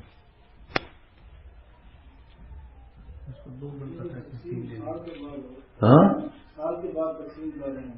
ہاں جو پہلے 6 ماہ میں گزرے تھے ان میں 12 لاکھ کا نفع ہو، ہاں جو صرف عمر اور زید کا حصہ تھا. ہاں اور جو تقسیم وہ کر رہے ہیں وہ پورے سال کی اوسطن ہے، حالانکہ وہ آگے صرف 6 لاکھ ان کو نفع ہوا تھا. ہاں تو وہ جو تقسیم کیا جائے گا وہ 1/3 کسی بھی بندہ سے 1.5 بننا چاہیے، جو ان کا بھی حصہ ان کو دیا جائے. اس نے حضرت 3 مہینے میں نفع کمایا ہے، آیا وہ نفع سمیت ہی کاروبار چل رہا تھا یا نفع منہا کر کے؟ منہا نہیں کیا نا، میں نے کہا نا پھر تو نقصان ہے. پہلے تو اگر منہا کرتے تو پھر تو ایک بڑھی اس کو نہ دیتے نا، پھر تو ایک بڑھی نہیں ملتا. پھر تو پہلے 2 کا نقصان ہے. ہاں ہاں ان کے جو اثاثات تھے 20 لاکھ، اب انہوں نے 12 لاکھ کمایا بھی ہے ہاں یا 6 لاکھ کمایا ہے، تو وہ تو اثاثات پلس منافعات شامل ہو گئے. اور تیسرا جو شامل ہوا وہ تو سیدھا 6 لاکھ کے ساتھ یا 20 لاکھ کے ساتھ شامل ہوا. اچھا دیکھو، عدنان نے بھی ماشاء اللہ اچھی بات کی، ان نے بھی اچھی بات کی. دیکھو اگر ہم جیسے مفتی جمیل صاحب نے فرمایا نا، ان کی بات کو ابھی تھوڑی دیر کے لیے ایک طرف کریں، اور ان کے جب پیسہ آیا ہے، کس کا پیسہ؟ بکر کا، تو کتنا نفع کمایا؟ 6 لاکھ. تو ان کا 6 لاکھ میں کتنا بنے گا؟ 2 لاکھ. اس کو 3 لاکھ جو ہم دے رہے ہیں تو 1 لاکھ گزشتہ 6 مہینوں میں جو ہے 12 لاکھ میں سے اس میں سے دے رہے نہیں دے رہے. حالانکہ گزشتہ 6 مہینوں میں اس کا مال ہے. اچھا اس کا عمل ہے، اس کا زمان ہے. اگر نقصان تو پھر یہ تینوں چیزوں میں کچھ بھی نہیں، تو اس نفع کا استحقاق اس کے لیے حرام نہیں ہے کہ 1 لاکھ زیادہ کیسے ملا. ٹھیک ہے. دوسری بات یہ ہے کہ مفتی جمیل سے فرما رہے ہیں کہ جب بکر نے 20 لاکھ دیے تو اب آگے جو 6 مہینے کاروبار ہوا ہے وہ تو 60 لاکھ سے نہیں ہوا. وہ جو 12 لاکھ کا نفع ہوا ہے اس سے بھی تو کاروبار ہو رہا ہے، کاروبار ہو رہا ہے نہیں ہو رہا ہے. اور اس 12 لاکھ کا نفع کس کا ہونا چاہیے؟ زید اور عمر کا ہونا چاہیے. تو اس کا تو آخر 6 مہینوں میں تیسرا حصہ بھی نہیں بن رہا، 2 لاکھ بھی اس کے نہیں بن رہے. اس لیے امام مالک رحمہ اللہ نے کیا فرمایا کہ اگر چالو کاروبار میں کوئی آئے تو پھر اس کے حصے کی قیمت لگاؤ. قدیم شرکا کے حصے کی کیا لگاؤ؟ تو مجتہد فرما رہے ہیں کہ قیمت لگا کر جب 12 لاکھ نفع ہوا تو 6 لاکھ ہر ایک کا حصہ بڑا نہیں بڑا. تو زید کا حصہ 26 لاکھ، عمر کا حصہ. اب اگر بکر شریک ہونا چاہتے ہیں 1/3 میں تو کتنا پیسہ جمع کرے؟ 26 لاکھ جمع کرے، 20 لاکھ جمع نہ کرے، اور آگے پھر 3 پر تقسیم کرے. بات سمجھ میں آ گئی؟ شریعت یہ کہہ رہی نا، لیکن یہاں خلاف شرع کام کیا کہ اس نے بکر کو شریک کیا اور قدیم شرکاء کے حصوں کی قیمت نہیں لگائی. یہ کسی مذہب میں شرکت جائز ہے؟ اس نے آگے گڑبڑ کی یا نہیں کی؟ اچھا، والرفق علی ما اختلف قانون، یہ مستقبل کے نفع کے لیے یا ماضی کے نفع کے لیے؟ مستقبل کے لیے نا، کہ آج جو ہم نے شرکت کی ہے، مستقبل میں جو نفع آئے گا وہ اس شرح سے تقسیم ہوگا، وہ اس شرح سے وہ نفع تقسیم ہوگا. یہ تو نہیں کہ ماضی میں جو نفع ہوا ہے وہ بھی تقسیم کریں گے، یہ ہے. تو یہ جو آپ کا طریقہ کار ہے یہ تو ورث والا مسئلہ کے خلاف ہے. اس میں تو ماضی کا نفع بھی تقسیم ہو رہا ہے، سمجھ گئے؟ جبکہ یہ قانون کس کے لیے ہے؟ مستقبل کے لیے. ماضی کے لیے کہا ہے. یہ تو صریح عبارتیں مل رہی ہیں کہ اگر کسی نے یہ شرط لگائی کہ گزشتہ نفع بھی تقسیم ہوگا، فرمائیے یہ شرط ناجائز ہے. اور یہ اس کا ناجائز ہونا بدیہی بھی ہے. آپ کسی محلے کی دکاندار کے پاس جائیں کہ آپ کی دکان کا اس وقت پوری مالیت کتنی ہے؟ اس نے کہا کہ 10 لاکھ. آپ نے کہا 10 لاکھ میں دیتا ہوں تو شرکت ہو جائے گی، لیکن گزشتہ 6 مہینے کا جو نفع ہے نا اس کو بھی ابھی لکھ لینا، وہ بھی آخر میں پھر تقسیم کریں گے. تو آپ سے کہیں گے مولوی صاحب ڈاکٹر پر ٹیکسیلیشن نفسیاتی اسپتال نستا دماغ کو چیک اپ ہوگا، ذرا دماغ کا چیک اپ کرا دو. آپ کو گزشتہ نفع سے کیا تعلق ہے؟ اسے جمیل سے کہہ کر نہیں کہے گا یہ کون سا آپ نے تجارت شروع کی گزشتہ کرے گا؟ یہ بینک ہے جس نے مولویوں سے وہ کام کروائے جو ایک ان پڑھ آدمی اس کو قبول نہیں کر سکتا، ان پڑھ سے نہیں کروا سکتا. بڑے بڑے مولویوں سے وہ کام کرائے. یہ طریقہ لکھوایا کیونکہ پیداوار کی بنیاد پر جس میں ماضی کا نفع بھی تقسیم ہو رہا ہے. شاباش، تم جاؤ مالے کی دکان. اس لیے میں نے کہا کہ اس میں جو غلطی ہے وہ بدیہی ہے، وہ نظری نہیں ہے. اختلافات کس میں ہوتے ہیں؟ نظریہ. کسی ایک مذہب میں یہ طریقہ یہ دکھائے، کسی مذہب میں بھی نہیں. بند کر لو. وہ ایک مولوی سے مغرب کی نماز پڑھا رہے تھے کہ کسی اللہ نے ہم کو اختیار دیا، حکم دیا یا الذین آمنوا لا تاکلوا اموالکم بینکم بالباطل، نہ حق طریقے پر نہ جائز طریقے پر ایک دوسرے کا مال مت کھاؤ. ہم نے شریعت نازل کر کے تمہیں طریقہ بتایا ہے کہ کس کا مال کس طریقے سے کھانا تمہارے لیے جائز ہے، کس طریقے سے ناجائز ہے. تو ہمیں اختیار نہیں ہے کہ ہم کسی کا مال کسی کو کھلائیں. اب اس طریقے سے زیاد امر کا مال دوسرے کو کھلایا جا رہا ہے، نہیں کھلایا جا رہا ہے، نہیں کھلایا جا رہا ہے، کھلایا جا رہا ہے. بات سمجھ میں آ گئی؟ یہ طریقہ شریعت کے مطابق کے خلاف ہے. اچھا، دوسرا طریقہ جامع رشید والے، وہ تو اور باکمال طریقہ ہے. مثلا مولانا افضل صاحب انہوں نے ایک مثال دی جنوری کے مہینے کی. کس کے مہینے کی؟ مولانا افضل صاحب نے میزان میں 1 جنوری کو 12,000 جمع کی. ایک مثال دی انہوں نے. 15 دن 12,000 ہوئے. کتنے دن؟ 15 دن کے بعد ان کا ارادہ ہوا، جیسے ابھی مثال ان کے بینک میں پیسے ہوں تو ان کا ارادہ ہوا کہ اس آتی ہے جمعرات کو دورہ ختم ہو رہا ہے تو اگر میں ان کی دعوت کر لوں تو اچھا کام ہے. ہاں اللہ اللہ ہے جس کے دل میں سخاوت ڈال دی، جس کے دل کو بڑا بنایا. تو انہوں نے 9,000 مولانا سے مشورہ کیا کہ کتنا خرچہ، تو اس نے کہا 9,000 کا خرچہ ہو جائے گا، اچھی دعوت ہو جائے گی. تو انہوں نے 9,000 نکالے. باقی کتنے رہ گئے؟ 3,000. 8 دن 3,000 روپے رہے. کتنے دن؟ اچھا، جو اللہ کے لیے خرچ کرے گا تو اللہ اس کو دیتے نہیں دیتے. ان کے واسطے میں کسی نے ہاتھ ڈال دی اور چلے گئے. جب میں دیکھا تو 1,97,000 ہے. کتنے؟ اللہ اللہ جس کو دے صدقہ کیا تو اس کے بدلے میں اللہ نے کتنا دیا؟ اب بھاگے بھاگے میزان پہنچے اور اسے کہا کہ 1,97,000 جمع کریں. پہلے کتنے باقی تھے؟ 3 کو 1,97,000 سے جمع کرو کتنے ہو جائیں گے؟ 2 لاکھ. 8 دن 2 لاکھ رہے. کتنے رہے؟ اچھا، 8 دن کتنے ہوتے ہیں؟ اور 15 دن 16 اور 15 کتنے ہو گئے؟ اور جنوری کا مہینہ 32 دن کا ہوتا ہے یا 28 کا؟ 31 کا. جنوری کا مہینہ کیا ہوا؟ پورا ہو. اب ان کا سرمایہ 15 دن 12,000 ہے، پھر 8 دن 3,000 ہے، پھر 8 دن 2 لاکھ ہے. کتنا ہے؟ 2 لاکھ. کتنا ہے؟ 2 لاکھ. اب اس نے بینک والوں کو پریشان کیا. اس ظالم کو ہم نفع کس طرح سوچیں گے؟ ہم تو یومیہ پیداوار کی بنیاد پر دیتے ہیں. اب یومیہ ہر دن کا سرمایہ اس کا 12,000 بنائے، 3,000 بنائے یا 2 لاکھ بنائے. اس نے تو چکر میں ڈالا. کس میں ڈالا؟ چکر میں ڈالا. اب وقت کم ہے، ٹھیک ہے، میں وہ چکر والا قصہ نہیں سناتا ہوں، ٹھیک ہے، پھر سنا دیں گے. تو یہ بینک والے پریشان ہے، کیا کریں؟ جب لکھا ہے کہ اگر 3,000 کے تناسب سے اس کو نفع دے کہ وہ ہے کہ ہر دن اس کا سرمایہ کیا ہو،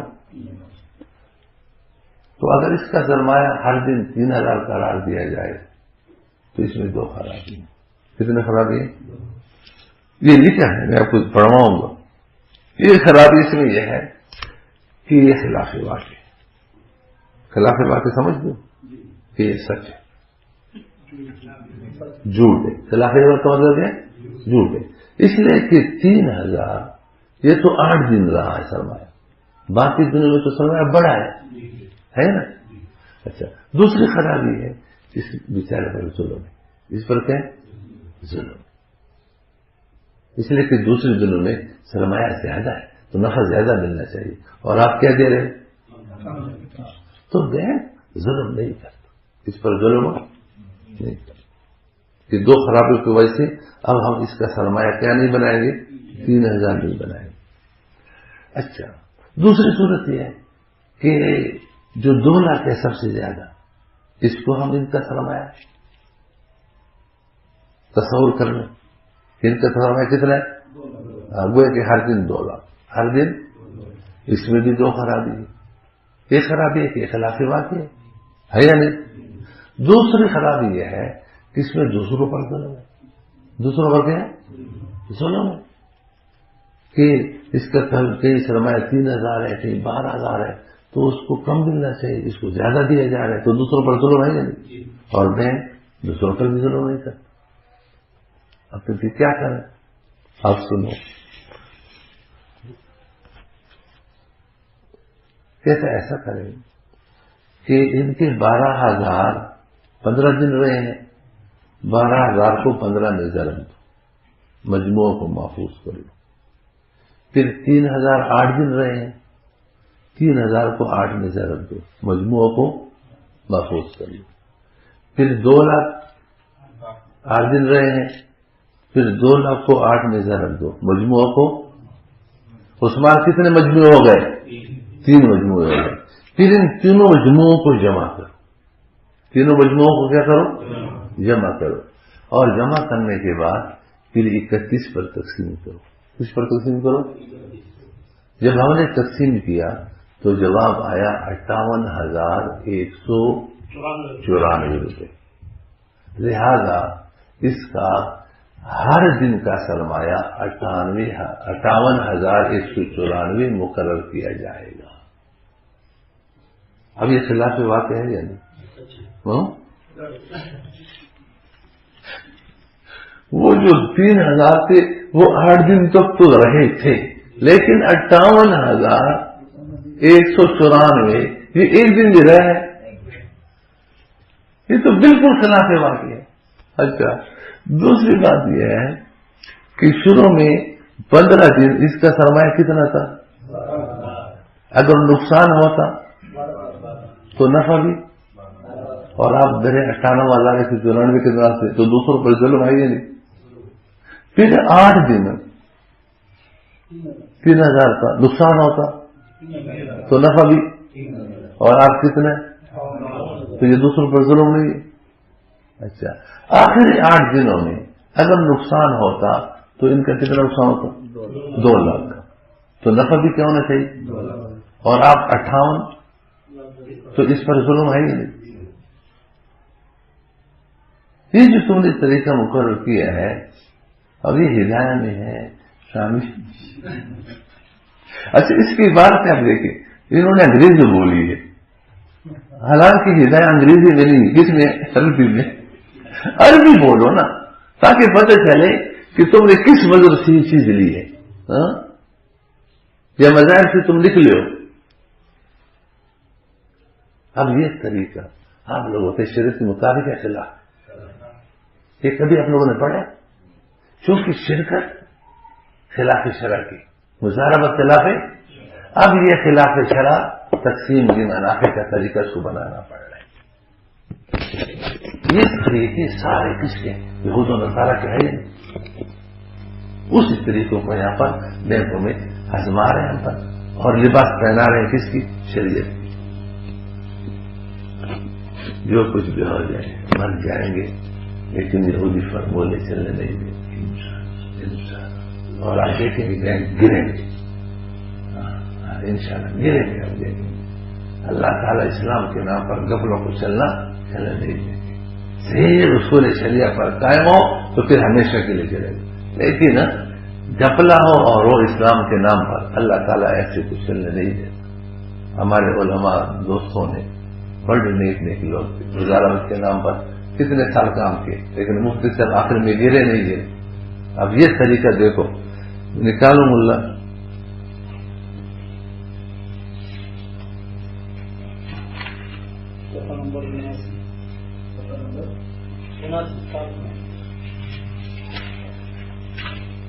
اناسی نہیں، 80 صفحہ آپ لوگ نکالیں نا. 80 نمبر صفحہ نہیں ہے، اس میں لکھے منافع کی تقسیم کا طریقہ اول. ہر مختلف سے لکھتے ہیں، آپ لوگ خود پڑھیں. ٹھیک ہے، میں نے جو مثال پیش کی بالکل وہی مثال ہے، لیکن میں نے رکوع کی تعین کر لی، نفع کی تعین کر لی. اس میں نفع رکوع کی تعین نہیں ہے. آخر میں دیکھو لکھا ہے، یہ جو صفحہ 81 پر آپ لوگ دیکھیں، یعنی چھٹی سے کا حقدار ہوگا اگر تینوں فریق اس پر متفق ہو جائیں تو بظاہر. اچھا یہاں پر بظاہر کا لفظ لکھا ہے، ٹھیک ہے. تو بظاہر الرفق علی ما اصطلح علیہ کے قاعدے کے عموم کے پیش نظر اس میں شرکت کے کسی بنیادی اصول کی خلاف ورزی لازم نہیں آتی. سمجھ گئے؟ لازم آتی نہیں آتی؟ لازم آتی ہے نہیں آتی؟ آتی ہے. بس یومیہ پیداوار کی بنیاد پر نفع کی تقسیم کا یہی مطلب ہے. یہ ہم نے اس کو یہ کیا ہے. آگے دوسرا طریقہ، یہ تقسیم، یہ 82واں نکالو. تقسیم منافع کا طریقہ یہ دو نظر آ رہا ہے. اچھا، اس میں یہ نقشہ نظر آ رہا ہے. یہ دیکھو یہ نقشہ ہے، یہ انہوں نے بھی نقشہ بنایا ہے، یہ پورا نقشہ ہے. آخر میں پھر آگے جو جمع تفریق نظر آ رہی ہے، 2 لاکھ فلاں. آخر میں 403 ممکنہ طریقے ہیں. ایک طریقے کے 1000. پڑھو یہاں سے، یہ 85 صفحہ دیکھو، 85 صفحہ.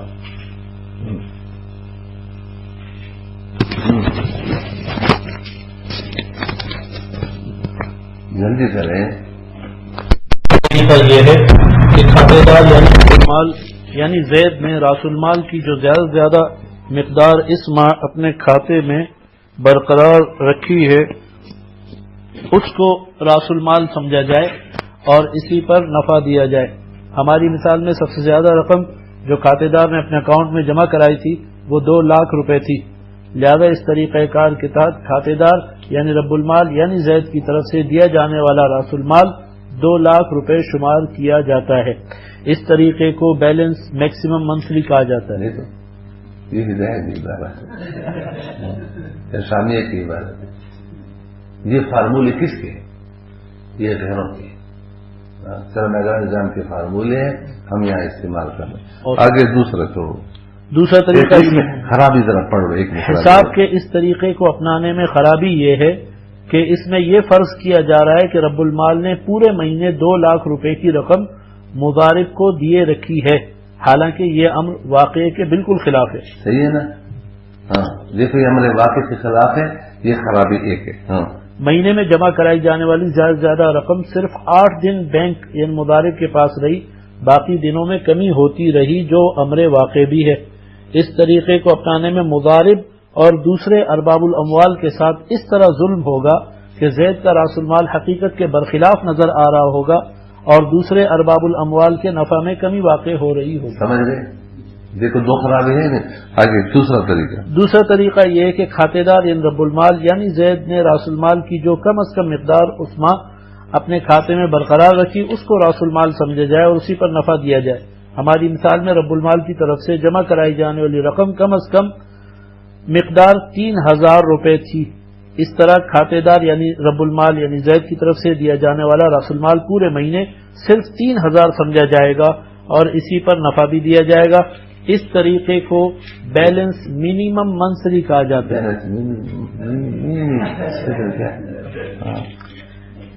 اس طریقے کو اپنانے میں بھی وہی خرابی ہے جو پچھلے طریقے میں تھی، یعنی اس میں بھی یہ فرض کیا جا رہا ہے کہ رب المال نے پورے مہینے 3000 کی رقم مضارب کو دیے رکھی. بس ٹھیک ہے، آگے دیکھو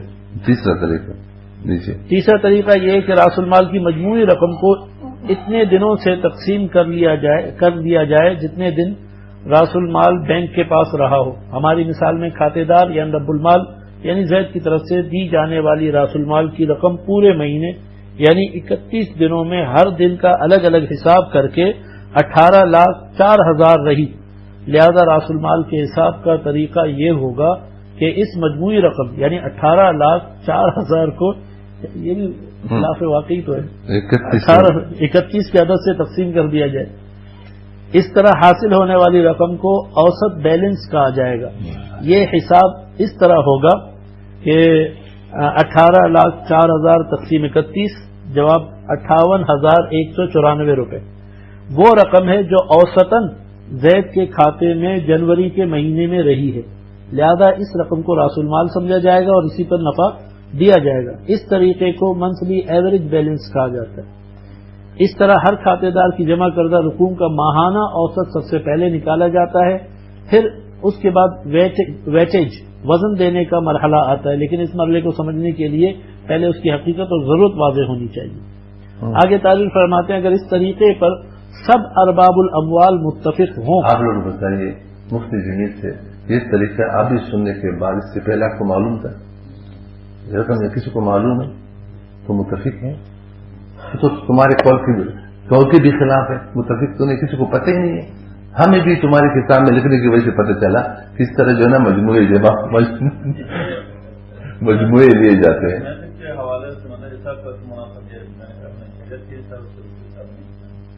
تو اصل تو شریعت ہے نا. میں کہتا ہوں جب بڑے یہ مصیبتوں میں کیوں گرفتار ہوا، اس لیے کہ شرعی شرکت کو چھوڑا، مذاہب کو چھوڑا. اتنی گنجائش کا قابل میں دی ہے کہ معاملات میں کسی مذہب میں بھی جواز ہو تو ہم اس کو لیں. لیکن یہ تو نہیں ہے کہ مذاہب کو السلام علیکم کہہ دو. شریعت کے اصول موضوع مقررہ متفق علیہ کو السلام علیکم کہہ دو اور اپنی طرف سے شریعت بناؤ، اس کی تو کسی کو اجازت نہیں ہے. چلے تاکہ ذرا دیکھو اتنی خطرناک بات لکھی ہے. اگر اس طریقے پر سب ارباب الاموال متفق ہوں اور ہر ایک کے علم میں یہ بات ہو کہ اس مشترکہ کاروبار میں ہر شریک کی لگائی ہوئی رقم کا اوسط نکالا جاتا ہے اور اس پر نفع دیا جاتا ہے، جبکہ اس میں نہ کسی کا استحصال ہے. استحصال سمجھ لیں بسکانی نہیں ہے. کسی چور نے ڈاکو نے آپ سے پورا پیسہ لیا، کرایہ کا پیسہ آپ کو دے دیا، پھر ظالم نہیں ہے. اگر کرایہ کا پیسہ نہ دے پھر یہ ظالم ہو. آگے ذرا سنو. نہ کسی پر ظلم اور شرع منافع معلوم اور لچکدار بھی ہے. یہ فقہ ہے. فقہ میں کئی لچکدار تم نے دیکھا ہے. لچکدار تو ٹہن نہیں ہوتی ہے، کبھی اوپر کبھی نیچے. تو یہ بھی صحیح ہے، مجموعے کبھی اوپر جانے کبھی نیچے. تو المسلمون على شروطهم الا شرطا احل حراما او حرم حلالا. اب بتائیے اس میں کبھی تو حرام کو حلال قرار دیا جاتا ہے. شروع میں ان کا زمان کتنا ہے 12 اور 3 ہے اور نفع کتنا دے رہے ہو، تو یہ حرام کو حلال قرار دیا جا رہا ہے. اور کبھی حلال کو حرام 2 لاکھ میں اس کو نفع دے گا تو کم دے رہے تو حلال کو حرام قرار دیا گیا. تو آپ کی حدیث کے خلاف ہے. اب لوگ عوام بیچارے کہاں جائیں؟ وہ تو کہتے حدیث میں ہے یہ مسئلہ. یہ طریقہ کس میں لکھا ہوا ہے؟ حدیث میں لکھا کہ مجموعوں کو جمع کرو. ان کو کیا پتہ کہ حدیث میں یہ بات نہیں ہے. آگے کی روح سے اس طریقہ کار میں کوئی حرج نہیں، بلکہ یہ طریقہ سب سے بہتر اور انصاف کے قریب ہے. انصاف نہیں ہے. اچھا یہ بھی مالک انصاف نہیں ہے بھائی. شریعت تو عین انصاف ہے, عادلانہ نظام ہے. ہمارا دعویٰ ہے کہ عین عدل ہمارا اسلام ہے. عدل کو چھوڑتے کیوں ہو؟ میں کتنا بڑا آ گیا کہ جس کی وجہ سے ہم عدل و انصاف کو چھوڑیں جس کا قرآن نے حکم دیا ہے. کیونکہ اس طرح کے حساب کتاب سے نہ تو رب المال کے ساتھ زیادتی ہوتی ہے اور نہ مضارب کے ساتھ ظلم ہوتا ہے. گویا لا تظلمون ولا تظلمون پر مکمل عمل درآمد. بتائیے قرآن کی آیت پیش کی ہے, اگر دلیل ہوتی بھی میں چند جملے کہہ دیتا. جو رقم ہوتے نا تو بینک والے اس کا منافع دیتے نہیں ہیں, انہوں نے اس کا بھی حساب لگا نہیں دیتے ہیں ایک دن سے بھی دیتے.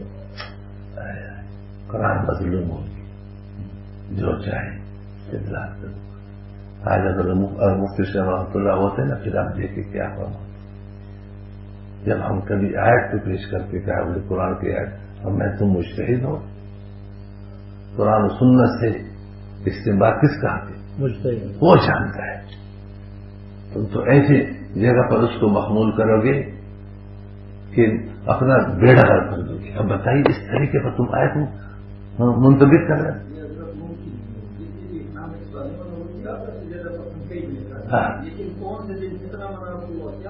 کچھ بھی ممکن نہیں. ہم قرآن کی آیتیں پیش کر رہے ہیں. خدا کے بندو یہ لکھو ہمارا اپنا بنایا ہوا طریقہ ہے, صاف لکھو نا. قرآن کی آیت کیوں پیش کر رہے ہیں؟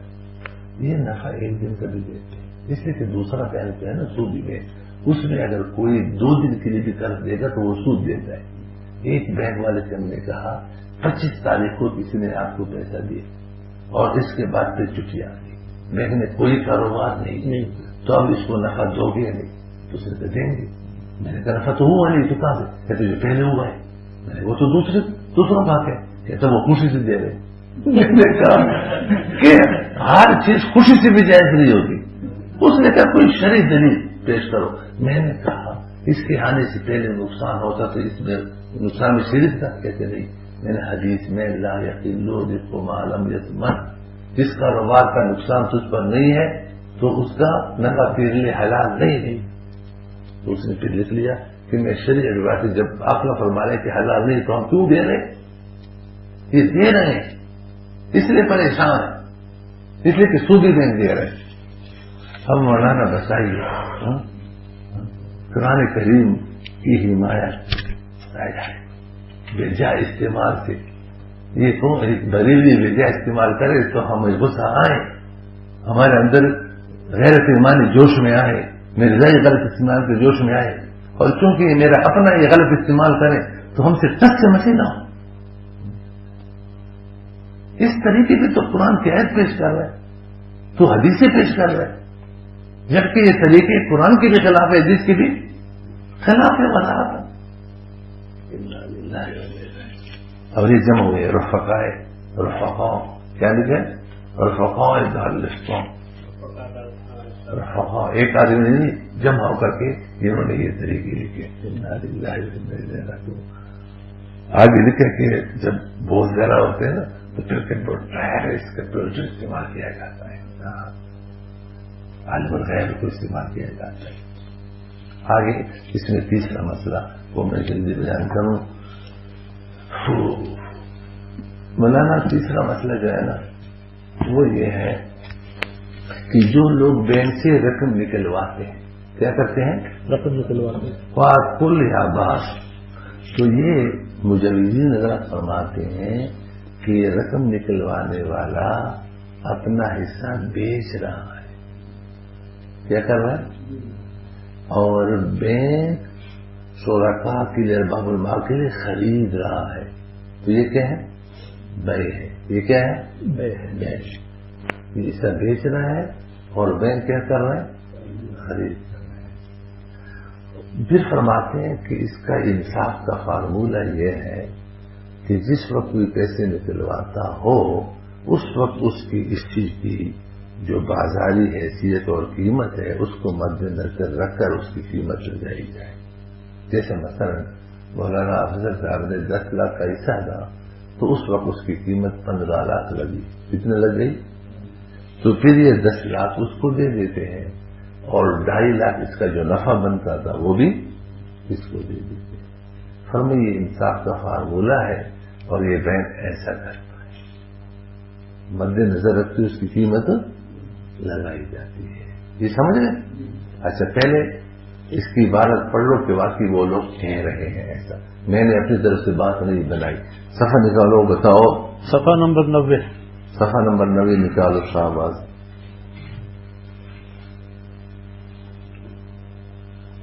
مسئلہ نمبر 3 بینک سے کل یا بعض رقم نکلوانا اور اس کی فقہی تکیف. شرکت و مضاربت شروع ہونے کے بعد بعض شرکاء کے کل یا بعض رقم نکلوانے کی فقہی تکیف بقول مجوزین حضرات یہ ہے کہ یہ بے ہے. رب المال اپنا حصہ فروخت کرتا ہے اور بینک مارکیٹ ویلیو کے مطابق قیمت لگا کر دوسرے شرکاء کے لیے اس کا یہ حصہ خریدتا ہے اور اس کو اصل سرمایہ ما طے شدہ شرح نفع کل رقم دی جاتی ہے. مفتی تقی عثمانی صاحب زیدہ مجدوم فرماتے ہیں دیکھو کتابیں دونوں کے ہمارے پاس موجود ہیں. آپ لوگ بعد میں اصل کتاب میں بھی دیکھیں تاکہ آپ کو یقین ہو کہ ہم نے کوئی غلط بات نقل نہیں کی ہے. کیا ہے؟ جو شخص اپنی رقم اس مشترک حوض سے نکلوانا چاہتا ہے وہ در حقیقت اپنا حصہ جزوی یا کلی طور پر دوسرے شرکاء کو فروخت کر دیتا ہے. یہ جملہ اس انشائی خبری ہے. خبری ہے نا, خبر دے رہے ہیں نا کہ ایسا کرے فروخت کرے کیا کرتا ہے. اچھا آگے. اور اس کی قیمت لگاتے وقت کاروبار کی اس وقت کی حیثیت مد نظر رکھی جاتی ہے. یہ جملہ انشائی خبری ہے. انہیں بینک بہت اچھا آدمی ہے, بہت اچھا آدمی. جب یہ حصہ بیچتا ہے تو اس کی اس وقت کی جو حیثیت ہے حصے کی اس کو مد نظر اس کی قیمت لگاتے ہیں. ظالم نہیں. ٹھیک ہے. یہ جملہ اس میں خبری ہے. چلو آگے لکھتے ہیں اب بات اس قیمت کی رہ جاتی ہے جس پر شرکاء وہ حصہ خریدیں. اس کا منصفانہ فارمولہ یہی ہو سکتا ہے کہ اگر اس وقت اثاثوں کو بازار میں فروخت کیا جاتا اور اس وقت نکلنے والے شریک کا راس المال میں اور اگر اس وقت تک نفع ہوا ہو تو نفع میں جتنا حصہ بنتا اس کے حصے کی اتنی ہی قیمت لگائی جائے گی اور نفع کا حصہ اس تناسب سے مقرر کیا جائے گا جو شرکت کے وقت طے ہوا تھا. دیکھو انصاف کا فارمولہ بھی خود بتایا اور بینک اسی حیثیت کے مطابق قیمت بھی لگاتے ہیں. ٹھیک ہے. یہ جملہ خبریہ ہے یا نہیں؟ اچھا آگے. جامعۃ الرشید سے غیر سودی بینکاری حوالہ دیا کرو. جی غیر سودی بینکاری صفحہ 327 تا 333. جامعۃ الرشید سے شائع شدہ کتاب میں لکھا ہے جبکہ شریک سے بینک جب حصہ خریدتا ہے تو نمبر 1 مارکیٹ ویلیو جو کہ عملاً بک ویلیو ہوتا ہے پر خریدتا ہے. یہ کون سا جملہ ہے؟ یہ نشائیہ خبری ہے.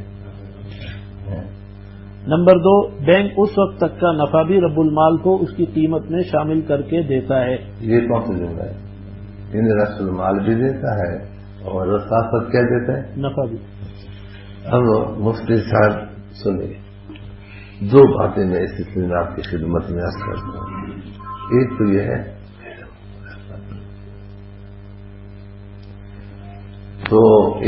ہے کہ یہ تکلیف جو پیش کی گئی ہے یہ صحیح نہیں. یہ صحیح یہ کوئی کہنے کچھ نہیں. دوسری بات یہ کہ اگر ہم اس کو مان لیے یہ بے ہے تو بھی متعدد وجوہ سے فاسد ہے. کیا ہے؟ فاسد ہے. اچھا پہلی بات یہ کہ یہ فکر تکلیف صحیح نہیں. اس کی وجہ یہ ہے کہ بینک سے رسوم نکلوانوں کی 2 قسمیں. جو لوگ پیسے بینک میں جمع کرتے ہیں نا پھر نکلواتے ہیں, ان کی کتنی قسمیں؟ 2. ایک وہ ہے کہ جتنی مدت کے لیے رقم رکھوائی رکھی ہے اتنی مدت مکمل ہونے کے بعد اس کو نکالیں. دوسری قسم کے وہ لوگ ہیں کہ جس مدت کے لیے رکھوائی ہے اس مدت سے پہلے نکلوائے. ٹھیک ہے نا, اس مدت سے پہلے نکلوائے. یہ 2 قسم کے لوگ ہوتے ہیں. تفصیل تھوڑی سی اس کی یہ ہے. پہلے میں ذرا سودی بینک کا نظام بتلاؤں. اس کے بعد پھر جلدی سمجھ میں آ جائے گا. مجھے چترال میں وہاں ہم نے دورہ رکھا تھا تو ایک ریڈیو اسٹیشن میں کام کرتا ہے تو انہوں نے کہا کہ آپ ریڈیو میں تھوڑے سے سوالات جواب کا نشست ہونی چاہیے. تو ٹھیک ہے. تو ہم گئے تھے رمضان مبارک کا مہینہ تھا تو کسی نے یہ سوال کیا کہ سعودی بینک میں اور اس بینکوں میں کوئی فرق ہے یا نہیں ہے. تو میں نے اس پر یہ مثال بھی پیش کی. میں نے کہا ہمارے اکابر نے فرمایا کوئی فرق نہیں. دیکھو سعودی بینک کے پاس دو شخص آئے, دونوں نے 10-10 لاکھ روپے لائے. کتنے لائے؟ ایک نے کہا کہ میں 5 سال کے لیے قرض دے رہا ہوں, دوسرے نے کہا 10 سال کے لیے دے رہا ہوں. اچھا, سعودی بینک کا طریقہ یہ ہے کہ جو کم مدت کے لیے قرض دیتا ہے اس کو سود کم دیتا ہے, جو زیادہ مدت کے لیے دیتے ہیں اس کو سود زیادہ دیتے ہیں. صحیح ہے نا ایسا؟ اچھا, جو 5 سال والا تھا اس سے بینک نے کہا کہ آپ کو 1 لاکھ پر 1000 سود ملے گا. تو 10 لاکھ پر کتنے ہزار ملے گا؟ 10,000. جس رقم میں 10 سال کے لیے قرض دے رہا ہوں تو سعودی بینک نے کہا کہ آپ کو 1 لاکھ پر 1500 سود ملے گا اور 10 لاکھ پر 15,000 ملے گا. کتنا ملے گا؟ تو یہ جو 10 سال کے لیے دینے والا ہے وہ 1 مہینے میں دوسرے سے کتنا زیادہ سود لے رہے ہیں؟ 1 مہینے میں 5,000. 1 سال میں کتنا زیادہ لے گا؟ 15,5 60 15,5 12,5 ہاں 12 مہینے ہے نا. سال میں کتنے مہینے ہوتے ہیں؟ ہاں, تو 12,5 60 تو 60,000 سال میں کیا لیا سود؟ زیادہ لیا. اچھا, 5 سال میں کتنا زیادہ لے گا؟ 3 لاکھ. 5 سال کے بعد جس نے کہا کہ میں 10 سال کے لیے قرض دے رہا ہوں اس نے بینک سے کہا کہ مجھے تو پیسوں کی ضرورت پیش ہے, میں پیسے نکلوانا چاہتا ہوں. کیا کرنا چاہتا ہوں؟ نکلوانا چاہتا ہوں, مجھے دے دو. تو وہ بینک کہتا ہے کہ آپ نے جو شرط سود لیا ہے وہ تو 10 سال قرض کا لیا ہے, ٹھیک ہے نا, اور ابھی 5 سال کے بعد نکال رہے ہو تو اس میں تو پھر 3,00,000 روپے. تو آپ نے جو 3 لاکھ جائز لیے ہیں تو وہ ہم آپ سے کاٹ دیں گے, باقی آپ کو دے دیں گے. وہ کہتے ٹھیک ہے. تو وہ 3 لاکھ کاٹ کر کے باقی کتنے لے گئے؟ 7 لاکھ دے دیں. یہ کس کا طریقہ کار ہے؟ اگر وقت پورا ہو جائے تو پورا پیسہ لے لو, اور وقت پورا نہیں ہوا تو جتنا آپ نے زیادہ لیا ہے سود وہ کاٹ دیں گے. اب اسلامی بینک میں آئے. اسلامی بینک کا بھی طریقہ یہ ہے کہ 2 آدمی آئے, مثلا مولانا افضل بھی آئے, مولانا مفتی بھی آئے, اور انہوں نے کہا مولانا مفتی کہ میں 5 سال کے لیے دے رہا ہوں, مولانا افضل نے کہا میں 10 سال کے لیے کاروبار کے لیے دے رہا ہوں. تو مولانا مفتی کو کہا کہ آپ کو نفع کم ملے گا, آپ کے پیسے کا ویٹ, یہ لوگ ویٹ وزن وہ کہ وزن جو ہے نا, مولانا افضل صاحب کا جو پیسہ ہے اس کا وزن 1 روپے 120 پیسے کا ہے اور ان کا 1 روپے 110 پیسے کا ہے. مطلب یہ ہے کہ ان کو نفع کم ملے گا, ان کو نفع, اور یہ خود دلائل دیے ہیں کہ کسی کو نفع زیادہ دینا کسی کو کم دینا یہ شرم جائز ہے. یہ شرم کیا ہے؟ جائز ہے. تو ان کو 1 لاکھ پر تمہارا نفع تقریباً 1,000 بنے گا, ان سے کہا تمہارا 1 لاکھ پر 1,500 بنے گا. اب اس کو 1 مہینے میں 10 لاکھ بھی مل رہے ہیں تو اس کو 1 مہینے میں 15,000 مل رہے ہیں. کتنے ہزار زیادہ لے رہے ہیں؟ 5,000. مہینے میں سال میں کتنا زیادہ لے رہے ہیں؟ اور 5 سال میں. اب جب 5 سال پورا ہو گئے تو مولانا مفتی کا تو خیال یہ تھا کہ مجھے 5 سال کے بعد پیسوں کی ضرورت ہے, اس لیے 5 سال کے لیے دیے, اور مولانا افضل کا خیال تھا کہ مجھے ضرورت, لیکن اچانک کوئی پلاٹ, موقع سے پلاٹ سامنے آ گیا. اس نے کہا یار جب خریدوں گا تو مجھے بڑا نفع ہوگا, تو بینک کے پاس دیا کہ مجھے 10 لاکھ روپے دیے, مجھے اپنا پیسے دے دو. اب یہ علماء فرماتے ہیں بیچ رہے, کیا کہہ رہے ہیں؟ بیچ رہے ہیں نا, 10 لاکھ لے رہے, کیا مطلب ہے اپنا حصہ؟ تو بینک نے کہا کہ جی آپ کا حصہ ہم 7 لاکھ میں خریدیں گے. کتنے خریدیں گے؟ وہ جو زیادہ نفع نہیں ہے وہ کاٹ دیں. جیسے وہاں سودی بینک والا زیادہ کاٹ رہے نا, تو یہ بھی کہتے ہیں کہ آپ نے جو 3 لاکھ کم سے زیادہ لیا ہے تو ہم آپ سے 7 لاکھ کیا کر رہے ہیں؟ 7 لاکھ میں خریدتے ہیں. مولانا مفتی نے کہا کہ مجھے تو پیسوں کی ضرورت ہے ہی نہیں, اب اگر میں نئے اکاؤنٹ پھر 5 سال کے لیے کھلواؤں گا تو مجھے 3 لاکھ نفع کم ملے گا. ایسا ہے نا. اگر ان کا حصہ لے لوں تو مجھے 3 لاکھ. تو انہوں نے ان سے کہا کہ میں آپ کا حصہ 10 لاکھ میں خریدتا ہوں. کتنے میں خرید رہا ہوں؟ یہ ماسٹر رضوان باغی آیا ہے, پتہ چلا کہ ان کا حصہ بک رہا ہے اور ماہانہ 15,000 کما رہا ہے. تو 10 لاکھ 5 سال کے لیے دینے کے لیے تو اس نے سوچا کہ اگر میں نئے اکاؤنٹ کھلواؤں گا تو مجھے 3 لاکھ کم ملیں گے. ان کا خریدتا ہوں تو 3 لاکھ. تو ان سے دیکھو کہ میں تیرا حصہ 11 لاکھ میں خریدتا ہوں. کتنے میں؟ تو بھی کتنا بچے گا؟ 2 لاکھ بچے گا. یہ مولانا قاسم آیا, ان کو بھی پتہ چلا, یہ بھی 5 سال کے لیے 10 لاکھ جمع کرنے کے لیے جب ان کے حصے کا پتہ چلا تو ان سے کہا کہ میں تیرا حصہ 12 لاکھ میں خریدتا ہوں. تو بھی 3 سال میں کتنا بچے گا؟ 1 لاکھ زیادہ اور بچ جائے گا نا. اب ان کے حصے کا خریدار کتنے ہو گئے؟ 4. 1 2 3 اور 1 بینک. کتنے ہو گئے؟ بینک کتنے میں خرید رہے ہیں؟ 7 لاکھ میں. مولانا موتی 10 لاکھ میں اور وہ 12 لاکھ. اب آپ مولوی سے مشورہ کریں گے یہ آیا مولانا حضرت نے کس کو بھیجو. آپ کو یہ مشورہ دے گا کہ نہیں بینک کو اس میں تو فرق ہے. یہ صفحات لکھے ہیں کہ بینک کو بیچنا اس کا فائدہ ہے. یہ فائدہ ہے اس. اچھا یہ مارکیٹ ویلو, مارکیٹ کی حیثیت لگا کر کے اس کسی کی قیمت لگاتے ہیں. اسی دن یہ بھی پیسے نکال, ان کا حصہ جو کم کماتا ہے وہ 10 لاکھ میں بینک خرید رہا ہے اور جو حصہ زیادہ کما رہے ہیں وہ کتنے میں خرید رہے ہیں؟ عجیب مثل ہے. بالکل ایک سرمایہ کی 2 دکانیں ہو, ایک زیادہ چل رہی ہو ایک کم چل رہی ہو, کس کی قیمت زیادہ ہوگی؟ یہ جو زیادہ کمانے والا حصہ ہے اس کی قیمت 7 لاکھ لگ رہی ہے اور جو کم کماتا ہے اس کی قیمت, یہ مارکیٹ کی ویلو ہے. اچھا اب اگر یہ آپ تو کہنا کاروبار میں نقصان ہو گیا ہوگا, اگر یہ ابھی پیسے نہ لیتا تو اس کو 15,000 نفع ملتا نہیں ملتا, بلکہ 5 سال تک. یعنی اس کا نفع ترقی پر ہے, کما رہا ہے. تو جب کما رہا ہے تو اس کی قیمت کیسے کم ہوگی؟ بس سمجھ میں آ گئی. اس لیے بات یہ ہے کہ نہ یہ بے ہے اور نہ شرع ہے, نہ کوئی جان. اگر بے ہوتی تو ان کی کسی کی قیمت زیادہ ہوتی, ان کی قیمت کم ہوتی. بس سمجھ میں آ گئی بات کو. ہم نے ایک مینیجر کو بلایا, حسن رمضان میں یاد ہے, وہ خضر والا.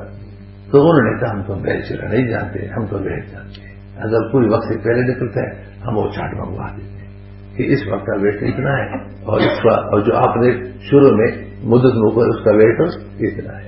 لہذا دونوں کا شرح نکال کر کے جو زائد اس نے لیا اس کو کاٹ دیتے, باقی پیسے دے دیتے. جیسا سودی بینک والے 3 لاکھ زیادہ سود لیا, 3 لاکھ کاٹ دیا اور ویل. تو بینک لیے وہ نفع بھی واپس کرتے ہیں. اور یہ حضرات خبر دے رہے ہیں کہ اس وقت جو نفع ہے وہ بھی دیتے ہیں اور اصل سرمایہ بھی دیتے ہیں. کیا کرتے ہیں؟ بات سمجھ میں آ گئی. پہلے اس کو پڑھ لو, پھر آگے اگر ہم نے مان لیا کہ یہ بے ہے تو اس میں کیا خرابی ہے وہ پھر بتاتا ہوں. پڑھیں. فقہی تکلیف بے کی حقیقت. اولاً یہ تکلیف درست نہیں, کیونکہ نہ تو یہاں بے کی حقیقت موجود ہے اور نہ ہی بینک اس کو بے سمجھ کر معاملہ کرتا ہے اور نہ ہی اس حصے کی بازاری قیمت لگاتا ہے اور نہ ہی لگانا ممکن ہے. ان حضرات کا اس صورت کو بے ٹھہرا کر یہ خبر دینا کہ بینک بازاری قیمت پر خریدتا ہے اور طے شدہ شرح نفع بھی اصل سرمایہ کے ساتھ ملا کر دیتا ہے, دانستہ یا نادانستہ طور پر خلاف واقع خبر. یہ ہم نے اشراف کو دفاع کر لیا. جتنا جس حد تک آدمی دفاع کرتے تو کرے گا اور کیا کرے. ثانیاً اگر اس تکلیف فقہی کو مان کر اس کو بے تسلیم بھی کر لیا جائے تو بھی یہ بے کئی وجوہ سے ناجائز اور فاسد ہے. آپ نے پوچھا تھا نہیں پوچھا تھا کہ اگر وقت کوئی پہلے جائے تو کیا کرتے ہیں؟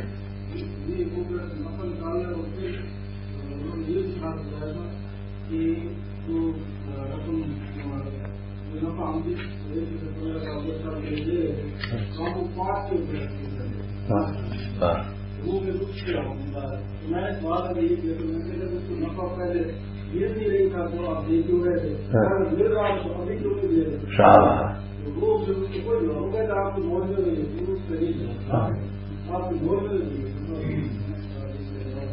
مولانا سمجھ رہے جنہوں نے ماشاء اللہ کتنی اچھی بات کہی کہ آپ جب وہ نفع واپس لے رہے ہیں باطل پہ تقسیم کر کے، تو اگر وہ نفع اس کا ہوا ہی نہیں تھا تو آپ نے دیا کیوں، اور اگر ہوا ہے تو واپس کیوں لے رہے؟ کہتے ہیں بھائی ہم تو نہیں سمجھتے بس بول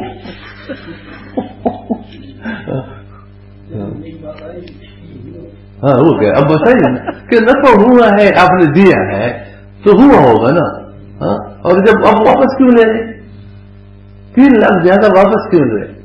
تو اصل میں وہی سود والا مسئلہ ہے کہ ہم نے 3 لے مولوں کی ذمہ لگایا کہ کوئی شلوار قمیض بناؤ، تو اس نے بے شرا کی کہ شلوار قمیض بنائی، حالانکہ نہیں بے نہیں شرا ہے۔ دوسری بات ہے چلو مان کہ بے کیا ہے، آپ لوگ بتائیے بے کے اندر مبیع کا معلوم ہونا ضروری ہے یا نہیں؟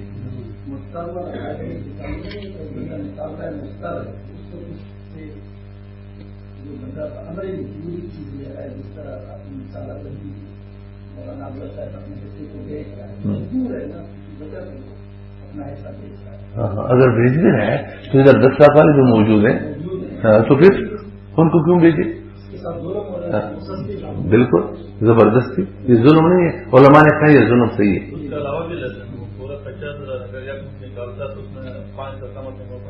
وہ تو اپنی جگہ پر ہے، اچھا وہ تو الگ چیز ہے۔ اچھا دوسری بات ہے اگر ہم اس کو بے قرار دیں تو آپ لوگ بتائیں بے میں مبیع کا معلوم ہونا ضروری ہے یا نہیں؟ اب مثلا مولانا سے مولانا موتی نے کہا کہ میرا ایک پلاٹ ہے اس میں میرا حصہ ہے، میں اس کو بیچنا چاہتا ہوں، کیا بیچنا؟ کتنے میں؟ 10 لاکھ میں۔ آپ نے سودا کیا، کیا کر دیا؟ سودا کر دیا، 10 لاکھ دے دیے۔ آپ کسی میں لازم تھا کہ 2 باتیں معلوم کر دی۔ کتنے باتیں؟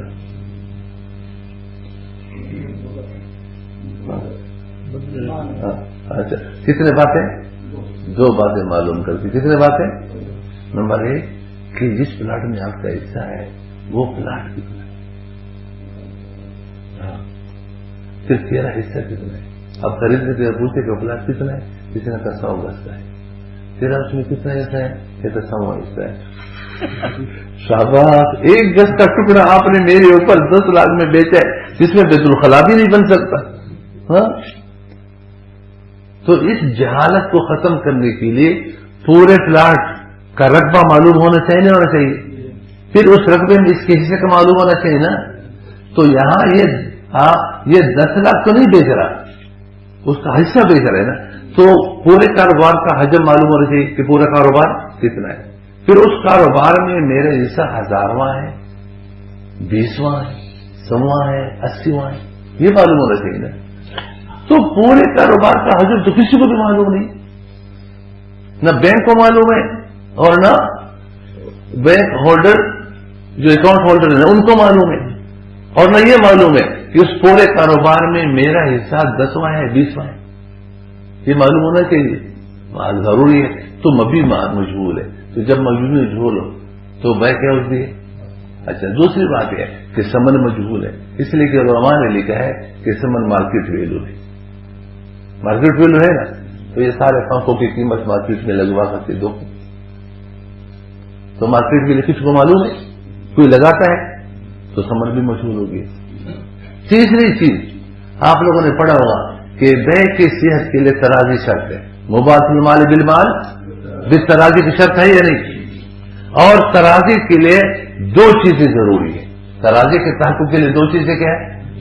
ایک چیز یہ ہے کہ علم بے ہو، کسی کو پتہ نہیں کہ بے ہو رہی ہے، دوسری بات ہے کہ اس کو اختیار بھی ہو کہ ہمیں بیچے کسی اور کو بیچے، جبکہ یہاں پر جو پیسے نکلوا رہا ہے اس کو یہ پتہ ہی نہیں کہ میں ایسا بیچ رہا ہوں، اور دوسری بات ہے اگر پتہ ہو بھی تو اس کو اختیار نہیں ہے، بینک نے کہا کہ نہیں ہم کو بیچنا ہے، اور مولویوں نے بھی کہا کہ ہاں بینک کو بیچنا چاہیے، بینک کو بیچنا چاہیے۔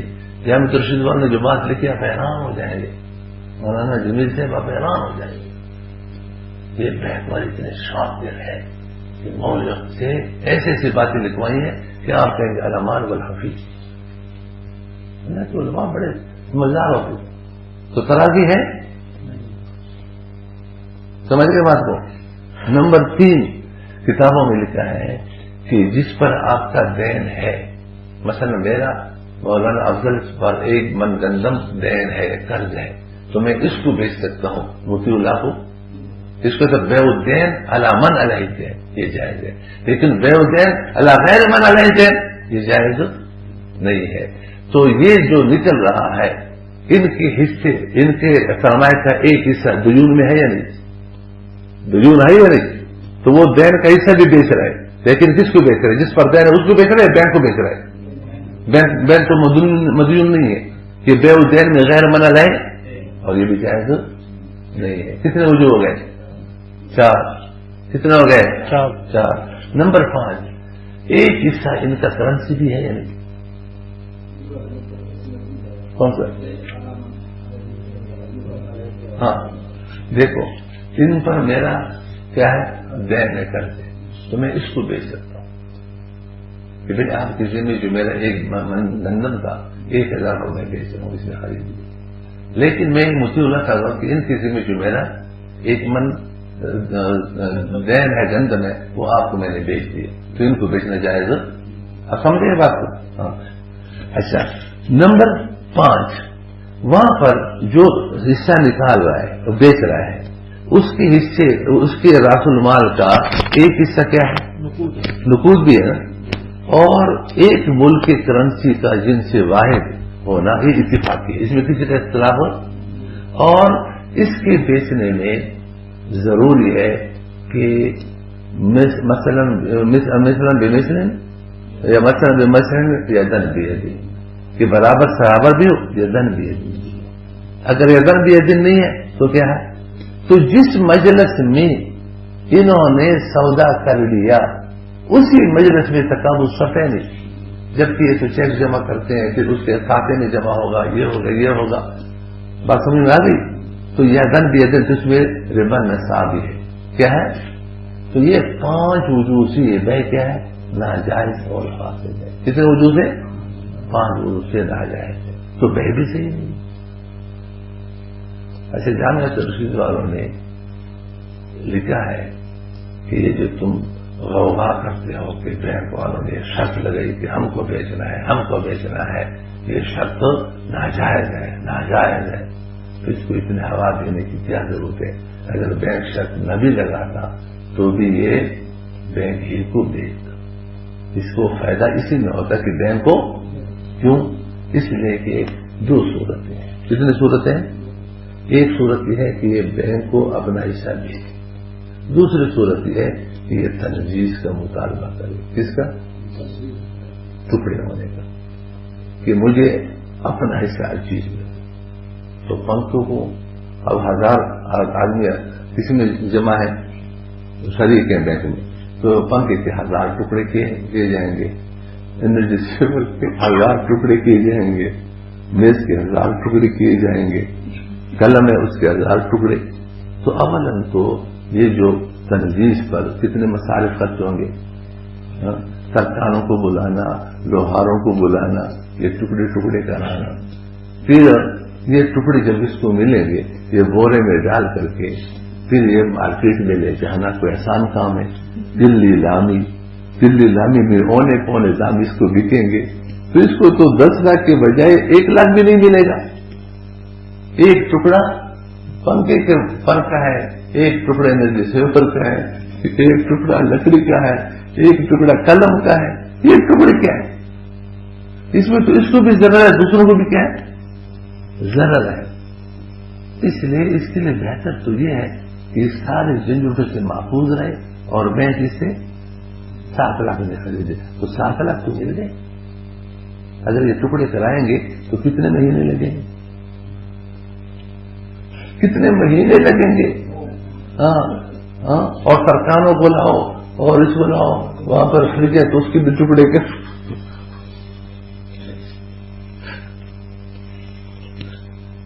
یہ سوال اپنے جواب کے لیے بنا ہے. بینک 7 لاکھ میں خرید رہا ہے، اچھا کر رہا ہے، اس کے لیے سوال بنائے.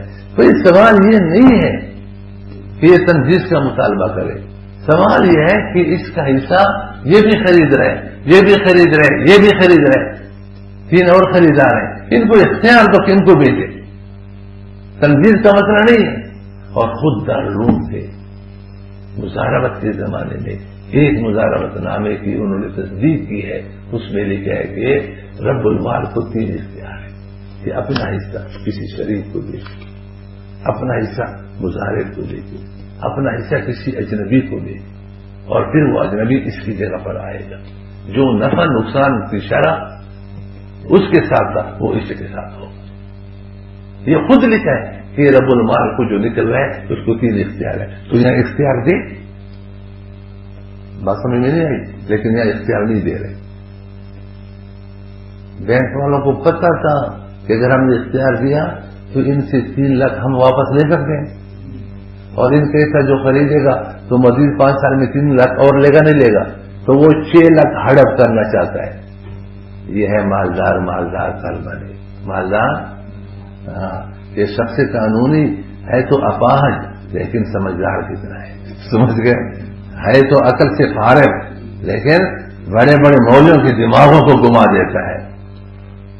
اس اپاہج شخص قانونی اور مضارب کے منتر کو کوئی نہیں سمجھا کہ یہ 3 لاکھ اس کا جو لیا ہوا نفع ہے اس سے واپس لینا چاہتا ہے، اور 3 لاکھ جو مزید یہ ہے ان کا بھی خون چوس رہا ہے، اور پھر جو دوسرا آ رہا ہے وہ اس کا بھی خون چوس رہا ہے.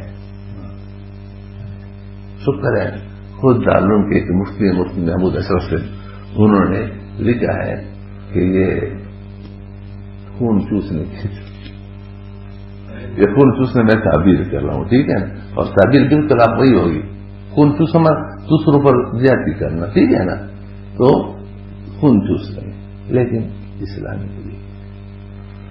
ایسا ہجامہ ہے نا، ہجامہ پیسے بھی لیتے ہیں اور خون بھی نکال لیتے ہیں، ٹھیک ہے نا، تو یہ خون چوس رہے لیکن اسلامی طریقے سے. اور سودی بینک وہ بھی خون چوس رہا ہے لیکن وہ غیر اسلامی طریقے سے. یا علماء کی رہنمائی میں چوس رہے، وہ علماء کی رہنمائی کے بغیر چوس رہے. تو یہ عبارت آپ سنا سکتے ہیں.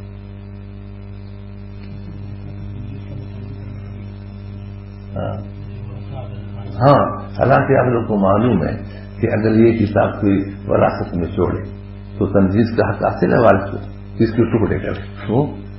ایسی چیز کا تنجیز کے بعد جب وہ قابل استعمال نہیں رہتی تو اس میں قیمت لگائی جاتی ہے. کسی وارث کو بھی اس کا حق حاصل نہیں ہے. تو یہاں پر اس کو تنجیز کا حق کس نے دیے؟ سوال تنجیز کا نہیں ہے، سوال کس کا ہے کہ دوسروں کو بیچنے کا ہے. اس کو اختیار دو، کسی شریک کو بھیجے، جیسے مطیع الرحمان اس کے ساتھ شریک تھا، وہ اس سے خریدے یا کوئی اجنبی خریدے یا مزارب خریدے. تینوں اختیار دیں پھر یہ کرے، پھر ہم کہیں کہ واقعی صحیح. سنائیں یہ جب حضرت شیخ الملخافی رحمۃ اللہ علیہ کی رہنمائی میں یہ